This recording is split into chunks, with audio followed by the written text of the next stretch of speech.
ਮਹੱਲਾ ਪੰਜਵਾ। ਬਹਿਤੀ ਜਾਤ ਕਦੇ ਦ੍ਰਿਸ਼ਟ ਨਾ ਧਾਰਤ। ਅਮਨ ਸ਼ਬਦ ਧੰਨ ਗੁਰੂ ਅਰਜਨ ਦੇਵ ਜੀ ਦਾ ਬਖਸ਼ਿਸ਼ ਕੀਤਾ ਹੋਇਆ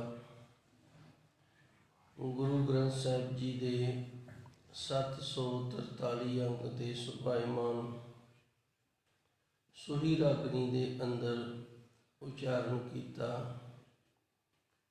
ਇਸ ਪਾਵਨ ਸ਼ਬਦ ਦੇ ਅੰਦਰ ਸੱਚੇ ਸਤਿਗੁਰ ਪ੍ਰਾਣੀ ਮਾਤਰ ਨੂੰ ਸੁਚੇਤ ਕਰਦੇ ਹਨ। ਬਹਿਤੀ ਜਾਤ, ਬਹਿਤੀ ਇਹ ਉਮਰ ਜਿਹੜੀ ਇਹ ਵਹਿ ਰਹੀ ਹੈ, ਜਿਵੇਂ ਨਦੀ ਦਾ ਪਾਣੀ ਵਹਿੰਦਾ ਹੁੰਦਾ ਹੈ, ਵਗਦਾ ਹੁੰਦਾ ਹੈ, ਉਹ ਅੱਗੇ ਤੋਂ ਅੱਗੇ ਜਾਈ ਜਾਂਦਾ ਹੈ। ਉਸੇ ਤਰ੍ਹਾਂ ਸਾਡੀ ਜ਼ਿੰਦਗੀ ਹੈ ਜਿਹੜੀ ਇਹ ਵੀ ਹੁਣ ਅੱਗੇ ਤੋਂ ਅੱਗੇ ਜਾ ਰਹੀ ਹੈ, ਭਾਵ ਗੁਜ਼ਰ ਰਹੀ ਹੈ, ਸਮਾਂ ਬਤੀਤ ਹੋ ਰਿਹਾ ਹੈ। ਕਦੇ ਦ੍ਰਿਸ਼ਟ ਨਾ ਧਾਰਤ, ਇੱਧਰ ਅਸੀਂ ਕਦੀ ਧਿਆਨ ਹੀ ਨਹੀਂ ਦਿੱਤਾ। ਦ੍ਰਿਸ਼ਟ ਨਾ ਧਾਰਤ, ਇੱਧਰ ਕਦੇ ਧਿਆਨ ਹੀ ਨਹੀਂ ਦਿੱਤਾ। ਇਸ ਗੱਲ ਨੂੰ ਅਸੀਂ ਕਦੀ ਸੋਚਿਆ ਹੀ ਨਹੀਂ ਵੀ ਸਾਡੀ ਉਮਰ ਹੈ ਜਿਹੜੀ ਇਹ ਗੁਜ਼ਰ ਰਹੀ ਹੈ, ਇਹ ਦਿਨ ਨੇ ਜਿਹੜੇ ਇਹ ਮੁੱਕ ਰਹੇ ਹਨ। ਸਵਾਸਾਂ ਦੀ ਜੋ ਪੂੰਜੀ ਉਸ ਪ੍ਰਭੂ ਪਰਮਾਤਮਾ ਨੇ ਸਾਨੂੰ ਦਿੱਤੀ ਹੈ ਖਰਚ ਕਰਨ ਵਾਸਤੇ, ਉਹ ਜਾਈ ਜਾਏ ਖਰਚ ਹੋ ਰਹੀ ਹੈ। ਧੰਨ ਗੁਰਬਾਣੀ ਦੇ ਅੰਦਰ ਫਰਮਾਨ ਹੁੰਦਾ ਹੈ, ਪ੍ਰਾਣੀ ਅਚੇਤ ਪਾਪ ਤੇ ਡਰ ਰੇ। ਗੁਰੂ ਮਹਾਰਾਜ ਜੀ ਰਹਿਮਤ ਕਰਦੇ ਨੇ, ਇਹ ਪ੍ਰਾਣੀ ਮਾਤਰ ਅਚੇਤ, ਜਿੰਦਾ ਤੈਨੂੰ ਚੇਤਾ ਵੀ ਨਹੀਂ, ਯਾਦ ਵੀ ਨਹੀਂ ਹੋ ਰਿਹਾ, ਪਰ ਯਾਦ ਚੇਤੇ ਦੇ ਵਿੱਚ ਨਹੀਂ ਆ ਰਿਹਾ ਵੀ ਮੈਂ ਗੁਨਾਹ ਕਰ ਰਿਹਾ, ਮੈਂ ਪਾਪ ਕਰ ਰਿਹਾ, ਮੇਰੇ ਤੋਂ ਗੁਨਾਹ ਹੋ ਰਿਹਾ ਹੈ। ਇਸ ਪਾਪ ਤੋਂ ਡਰ ਨਾ ਕਰ, ਕਿਉਂਕਿ ਜਿਹੜਾ ਮਨੁੱਖ ਪਾਪ ਕਰਦਾ ਹੈ ਉਸ ਦੇ ਜੀਵਨ ਦੇ ਵਿੱਚ ਉਹ ਪਾਪ ਹੈ, ਫਿਰ ਉਹ ਦੁੱਖ ਰੂਪ ਹੋ ਕੇ ਉਸ ਨੂੰ ਭੋਗਣਾ ਪੈਂਦਾ ਹੈ। ਪਾਪ ਦਾ ਬਦਲਾ ਜਿਹੜਾ ਇਹ ਭਾਵੇਂ ਮਾਨਸਿਕ ਹੋਵੇ ਤੇ ਭਾਵੇਂ ਸਰੀਰਕ ਹੋਵੇ, ਭਾਵੇਂ ਪਰਿਵਾਰਿਕ ਹੋਵੇ, ਇਹ ਦੁੱਖ ਰੂਪ ਹੋ ਕੇ ਸਾਨੂੰ ਇਹ ਭੋਗਣਾ ਪਏਗਾ। ਤਾਂ ਤੇ ਧੰਨ ਗੁਰੂ ਮਹਾਰਾਜ ਜੀ ਸੱਚੇ ਸਤਿਗੁਰ ਕਿਰਪਾ ਕਰਦੇ ਨੇ, ਸਾਨੂੰ ਸੁਚੇਤ ਕਰਦੇ ਹਨ। ਇਹ ਮਨੁੱਖ ਦਾ ਜੀਵਨ ਹੈ ਤੇ ਇਹ ਤੇਰਾ ਅਜਾਈਂ ਗੁਜ਼ਰ ਰਿਹਾ ਏ, ਇਸ ਪਾਸੇ ਵੀ ਕਦੇ ਤੂੰ ਧਿਆਨ ਧਾਰਨ ਕਰ, ਭਾਵ ਇਸ ਪਾਸੇ ਸੁਚੇਤ ਹੋ, ਉਸ ਪ੍ਰਭੂ ਪਰਮਾਤਮਾ ਦਾ ਨਾਮ ਜਪਣਾ ਕਰ। ਮਿਥਿਆ ਮੋਹ ਬੰਧ ਹੈ ਨਿਤ ਪਾਰਚ। ਪਾਰਚ ਦਾ ਅਰਥ ਹੁੰਦਾ ਪਲਚੇ ਰਹਿਣਾ, ਤੇ ਅਸੀਂ ਸਦਾ ਹੀ ਪਲਚੇ ਰਹਿੰਦੇ ਹਾਂ, ਭਾਵ ਸਾਡਾ ਮਨ ਜਿਹੜਾ ਉਧਰ ਲੱਗਿਆ ਰਹਿੰਦਾ। ਕਿੱਧਰ? ਮਿਥਿਆ। ਮਿਥਿਆ ਕਹਿੰਦੇ ਨੇ ਝੂਠ ਨੂੰ। ਮੋਹ ਬੰਧ ਹੈ, ਬੰਨੇ ਹੋਏ ਆ, ਬੰਧਨ ਪਏ ਨੇ ਸਾਨੂੰ। ਮਿਥਿਆ ਇੱਕ ਤਾਂ ਝੂਠ ਸਮੱਗਰੀ, ਮੋਹ ਪਰਿਵਾਰ ਦਾ ਮੋਹ, ਪਦਾਰਥਾਂ ਦਾ ਮੋਹ। ਬੰਧ ਹੈ, ਬੰਨੇ ਹੋਏ ਆ, ਬੰਧਨ ਪਏ ਹੋਏ ਨੇ ਸਾਨੂੰ। ਇਹ ਬੰਧਨ ਨੇ ਨਾ ਜਿਹੜੇ, ਇਹ ਇੱਕ ਪ੍ਰਕਾਰ ਦੇ ਨਹੀਂ, ਕਈ ਪ੍ਰਕਾਰ ਦੇ ਬੰਧਨ ਨੇ। ਦਾਸ ਨੇ ਨਾ ਇਹਨਾਂ ਦੇ ਉੱਤੇ ਕਈ ਵਾਰੀ ਖੁਲਾਸਾ ਕਰਨ ਦਾ ਯਤਨ ਕੀਤਾ, ਪਰ ਕੋਈ ਇਸ ਤਰ੍ਹਾਂ ਦਾ ਯੋਗ ਨੁਕਤਾ ਜਿਹੜਾ ਉਹ ਧਿਆਨ ਦੇ ਵਿੱਚ ਨਹੀਂ ਆ ਰਿਹਾ, ਜਿਹਦੇ ਨਾਲ ਇਹਨੂੰ ਸਮਝਾਇਆ ਜਾਵੇ। ਕਈ ਵਾਰੀ ਕਿਸੇ ਗੁਰਮੁਖ ਪਿਆਰੇ ਨੂੰ ਇਹ ਕਹੀਦਾ, ਗੁਰਮੁਖ ਪਿਆਰਿਆ ਤੂੰ ਅੰਮ੍ਰਿਤ ਛਕ ਲਾ, ਤੇ ਉਹ ਅੱਗੋਂ ਪਤਾ ਕੀ ਜਵਾਬ ਦਿੰਦਾ? ਇਹ ਜਵਾਬ ਦਿੰਦਾ, ਮੈਂ ਮੁੰਡੇ ਦਾ ਵਿਆਹ ਕਰ ਲਵਾਂ ਫਿਰ ਛਕ ਲਾਂਗੇ, ਅਜੇ ਕੀ ਹੋਇਆ ਹੈ, ਅਜੇ ਮੇਰੀ ਕਿਹੜੀ ਉਮਰ ਹੈ, ਅਜੇ ਮੇਰੇ ਜਵਾਕ ਜੱਲੇ ਵਿਆਹਣ ਵਾਲੇ ਨੇ। ਉਹ ਕਾਹਦੇ ਲਈ? ਉਹ ਇਸ ਵਾਸਤੇ ਵੀ ਜਿਹੜੇ ਦੂਜੇ ਭੈਣ ਭਰਾਵਾਂ ਦੇ ਗਏ ਆ ਉਹਨਾਂ ਦੇ ਅਸੀਂ ਖਾਧਾ ਪੀਤਾ ਤੇ ਉਹਨੂੰ ਖਵਾਉਣਾ ਪੀਣਾ ਪੈਣਾ ਹੈ। ਜੇ ਅੰਮ੍ਰਿਤਧਾਰੀ ਹੋ ਗਏ ਤੇ ਫਿਰ ਲੋਕੀ ਆਖਣਗੇ ਵੇਖ ਅੰਮ੍ਰਿਤਧਾਰੀ ਹੋ ਗਿਆ ਤੇ ਕੀ ਕੰਮ ਕਰ ਰਿਹਾ। ਇਹ ਬੰਧਨ ਹੀ ਹੋ ਗਿਆ ਨਾ। ਇਹ ਹੁਣ ਬੰਧਨ ਹੈ ਜਿਹੜਾ, ਇਸ ਤਰ੍ਹਾਂ ਦਾ ਬੰਧਨ ਮਜ਼ਬੂਤ ਹੋ ਗਿਆ, ਇਹਨੂੰ ਗੁਰੂ ਵਾਲਾ ਨਹੀਂ ਹੋਣ ਦਿੰਦਾ। ਇਸ ਤਰ੍ਹਾਂ ਦੇ ਹੋਰ ਵੀ ਬੜੇ ਬੰਧਨ ਨੇ। ਕਿਸੇ ਨੂੰ ਕੋਈ ਬੰਧਨ ਪਿਆ, ਕਿਸੇ ਨੂੰ ਕੋਈ ਬੰਧਨ ਪਿਆ, ਹੈਗੇ ਬੰਧਨ ਦੇ ਵਿੱਚ ਆ। ਤੇ ਇਹ ਬੰਧਨ ਨੇ ਜਿਹੜੇ, ਇਹ ਬੰਧਨ ਇੱਕ ਤਰ੍ਹਾਂ ਦਾ ਸਾਡੇ ਅੰਦਰ ਭਰਮ ਹੀ ਬਣਿਆ ਹੋਇਆ ਹੈ। ਅਸੀਂ ਲੁਕਾਈ ਦੇ ਵਿੱਚ ਜਿਹੜੇ ਇਹਨਾਂ ਬੰਧਨਾਂ ਕਰਕੇ ਜਕੜੇ ਹੋਏ ਆ, ਇੱਕ ਭਰਮ ਕਰਕੇ ਜਕੜੇ ਹੋਏ ਆ। ਜਦੋਂ ਤੱਕ ਉਸ ਭਰਮ ਦਾ ਸਾਡੇ ਅੰਦਰੋਂ ਨਾਸ ਨਹੀਂ ਹੁੰਦਾ, ਉਦੋਂ ਤੱਕ ਇਹ ਬੰਧਨਾਂ ਤੋਂ ਵੀ ਅਸੀਂ ਮੁਕਤ ਨਹੀਂ ਹੋ ਸਕਦੇ, ਅਸੀਂ ਖਲਾਸ ਨਹੀਂ ਹੋ ਸਕਦੇ। ਸੋ ਧੰਨ ਗੁਰੂ ਜੀ ਨੇ ਕਿਰਪਾ ਕੀਤੀ ਹੈ, ਸਾਨੂੰ ਸੁਚੇਤ ਕੀਤਾ। ਬਹਿਤੀ ਜਾਤ ਵੇਖ ਗੁਰਮੁਖ ਪਿਆਰਿਆ, ਤੇਰੀ ਉਮਰ ਜਿਹੜੀ ਹੈ ਗੁਜ਼ਰ ਰਹੀ ਏ, ਕਦੇ ਦ੍ਰਿਸ਼ਟ ਨਾ ਧਾਰਤ, ਤੇ ਇਧਰ ਤੂੰ ਕਦੇ ਧਿਆਨ ਹੀ ਨਹੀਂ ਦਿੱਤਾ। ਧਿਆਨ ਨਾ ਦੇਣ ਦਾ ਕਾਰਨ ਹੈ ਜਿਹੜਾ ਉਹ ਵੀ ਗੁਰੂ ਜੀ ਨੇ ਦੱਸ ਦਿੱਤਾ ਹੈ। ਧਿਆਨ ਨਾ ਦੇਣ ਦਾ ਕਾਰਨ ਹੈ ਮਿਥਿਆ। ਗੁਰਬਾਣੀ ਦੇ ਅੰਦਰ ਫਰਮਾਨ ਆਉਂਦਾ ਏ, ਅਮਲ ਗਲੋਲਾ ਕੂੜ ਕਾ ਦਿੱਤਾ ਦੇਵਨ ਹਾਰ, ਮਤੀ ਮਰਨ ਵਸਾਰਿਆ ਖੁਸ਼ੀ ਕੀਤੀ ਦਿਨ ਚਾਰ। ਕਿਸੇ ਬੰਦੇ ਨੂੰ ਨਸ਼ਾ ਦਿੱਤਾ ਜਾਵੇ ਨਾ ਤੇ ਉਹ ਫਿਰ ਨਸ਼ੇ ਦੇ ਵਿੱਚ ਮਗਨ ਹੋ ਜਾਂਦਾ। ਮਗਨ ਹੋ ਕੇ ਸਾਰੇ ਪ੍ਰਕਾਰ ਦੀਆਂ ਜਿਹੜੀਆਂ ਕਿਰਿਆਵਾਂ ਨੇ ਨਾ ਇਹ ਭੁੱਲ ਜਾਂਦਾ। ਇਸੇ ਕਰਕੇ ਨਸ਼ੇ ਦੇ ਵੱਲੋਂ ਗੁਰੂ ਮਹਾਰਾਜ ਜੀ ਨੇ ਸਾਨੂੰ ਵਰਜੇ ਹੈ। ਰਹਿਤ ਮਰਿਆਦਾ ਦੇ ਵਿੱਚ ਸਾਨੂੰ ਨਸ਼ੇ ਤੋਂ ਦੂਰ ਰਹਿਣ ਦੇ ਲਈ ਜੋ ਕਿਹਾ ਹੈ ਨਾ, ਉਹਦਾ ਇਹੀ ਕਾਰਨ ਹੈ ਬਈ ਮਨੁੱਖ ਜਿਹੜਾ ਇਹ ਆਪਾ ਜਿਹੜਾ ਹੈ ਨਾ ਉਹਨੂੰ ਵਿਸਾਰ ਦਿੰਦਾ ਹੈ। ਇਹ ਮਾਨ ਮਰਿਆਦਾ ਜਿਹੜੀ ਉਧਰੋਂ ਇਹ ਸਖਣਾ ਹੋ ਜਾਂਦਾ ਹੈ। ਤੇ ਧੰਨ ਗੁਰਬਾਣੀ ਕਹਿੰਦੀ ਹੈ ਇੱਕ ਇਹ ਵੀ ਨਸ਼ਾ ਹੈ ਅਮਲ ਕਹਿੰਦੇ ਨੇ ਫੀਮ ਨੂੰ। ਗਲੋਲਾ ਫੀਮ ਦੇ ਨਾ ਖਾਣ ਵਾਲੇ ਨੇ ਜਿਹੜੇ, ਉਹਨਾਂ ਜੇ 1 ਤੋਲੇ ਨਾਲ ਮਹੀਨਾ ਕਰਨਾ ਤੇ ਫਿਰ ਉਹਦੀਆਂ ਨਿੱਕੀਆਂ ਨਿੱਕੀਆਂ ਨਾ ਗਲੋਲੀਆਂ ਜੀਆਂ ਗੋਲੀਆਂ ਵੱਟ ਲੈਂਦੇ ਨੇ। 30 ਗੋਲੀਆਂ ਵੱਟ ਕੇ ਡੱਬੀ ਦੇ ਵਿੱਚ ਪਾ ਕੇ ਰੱਖ ਲੈਂਦੇ ਨੇ। ਰੋਜ਼ ਦੀ 1 ਲੈ ਲੈਣੀ ਹੈ ਵੀ ਕਿਸੇ ਦਿਨ ਵੱਧ ਤੇ ਕਿਸੇ ਦਿਨ ਘੱਟ ਨਾ ਖਾਧੀ ਜਾਵੇ, 30 ਦਿਨ ਮੇਰੇ ਪੂਰੇ ਹੋ ਜਾਣ।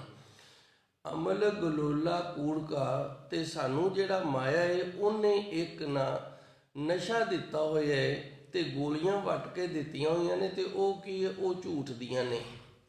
ਅਮਲ ਗਲੋਲਾ ਕੂੜ ਕਾ ਦਿੱਤਾ ਦੇਵਨ ਹਾਰ, ਦੇਣ ਵਾਲੇ ਨੇ ਦੇ ਛੱਡੇ। ਤੇ ਉਸ ਝੂਠ ਦੇ ਨਸ਼ੇ ਦੇ ਵਿੱਚ ਅਸੀਂ ਕੀ ਕਰੀ ਫਿਰਦੇ ਹਾਂ, ਮਤੀ ਮਰਨ ਵਸਾਰਿਆ। ਅਸੀਂ ਆਪਣੀ ਮੱਤ ਦੇ ਵਿੱਚੋਂ ਜਿਹੜਾ ਮਰਨ ਹੈ ਨਾ ਉਹ ਵਸਾਰ ਦਿੱਤਾ। ਜਿਵੇਂ ਇੱਕ ਨਸ਼ੇੜੀ ਏ, ਨਸ਼ਾ ਕਰਨ ਵਾਲਾ ਏ, ਉਹਦੀ ਮੱਤ ਹੈ ਜਿਹੜੀ, ਉਹਦੀ ਮੱਤ ਦੇ ਵਿੱਚੋਂ ਸਾਰੇ ਪ੍ਰਕਾਰ ਦੀ ਮਾਨ ਮਰਿਆਦਾ ਜਿਹੜੀ ਉਹ ਵਿਸਰ ਜਾਂਦੀ। ਉਵੇਂ ਸਾਡੇ ਵੀ ਫਿਰ ਮੱਤ ਦੇ ਵਿੱਚੋਂ ਮਾਨ ਮਰਿਆਦਾ ਜਿਹੜੀ ਉਹ ਵਿਸਰ ਗਈ ਹੈ। ਮਤੀ ਮਰਨ ਵਸਾਰਿਆ ਖੁਸ਼ੀ ਕੀਤੀ ਦਿਨ ਚਾਰ। ਇਹ 4 ਕੁ ਦਿਨਾਂ ਦੀ ਖੁਸ਼ੀ ਜਿਵੇਂ ਇੱਕ ਨਸ਼ੇੜੀ ਦੀ ਹੁੰਦੀ ਹੈ ਨਾ, ਖਾ ਲਿਆ ਤੇ ਜਿਹੜੀ ਕਾਟੋ ਫਿਰ ਕਹਿੰਦਾ ਫੁੱਲਾਂ ਤੇ ਖੇਡਦੀ ਏ।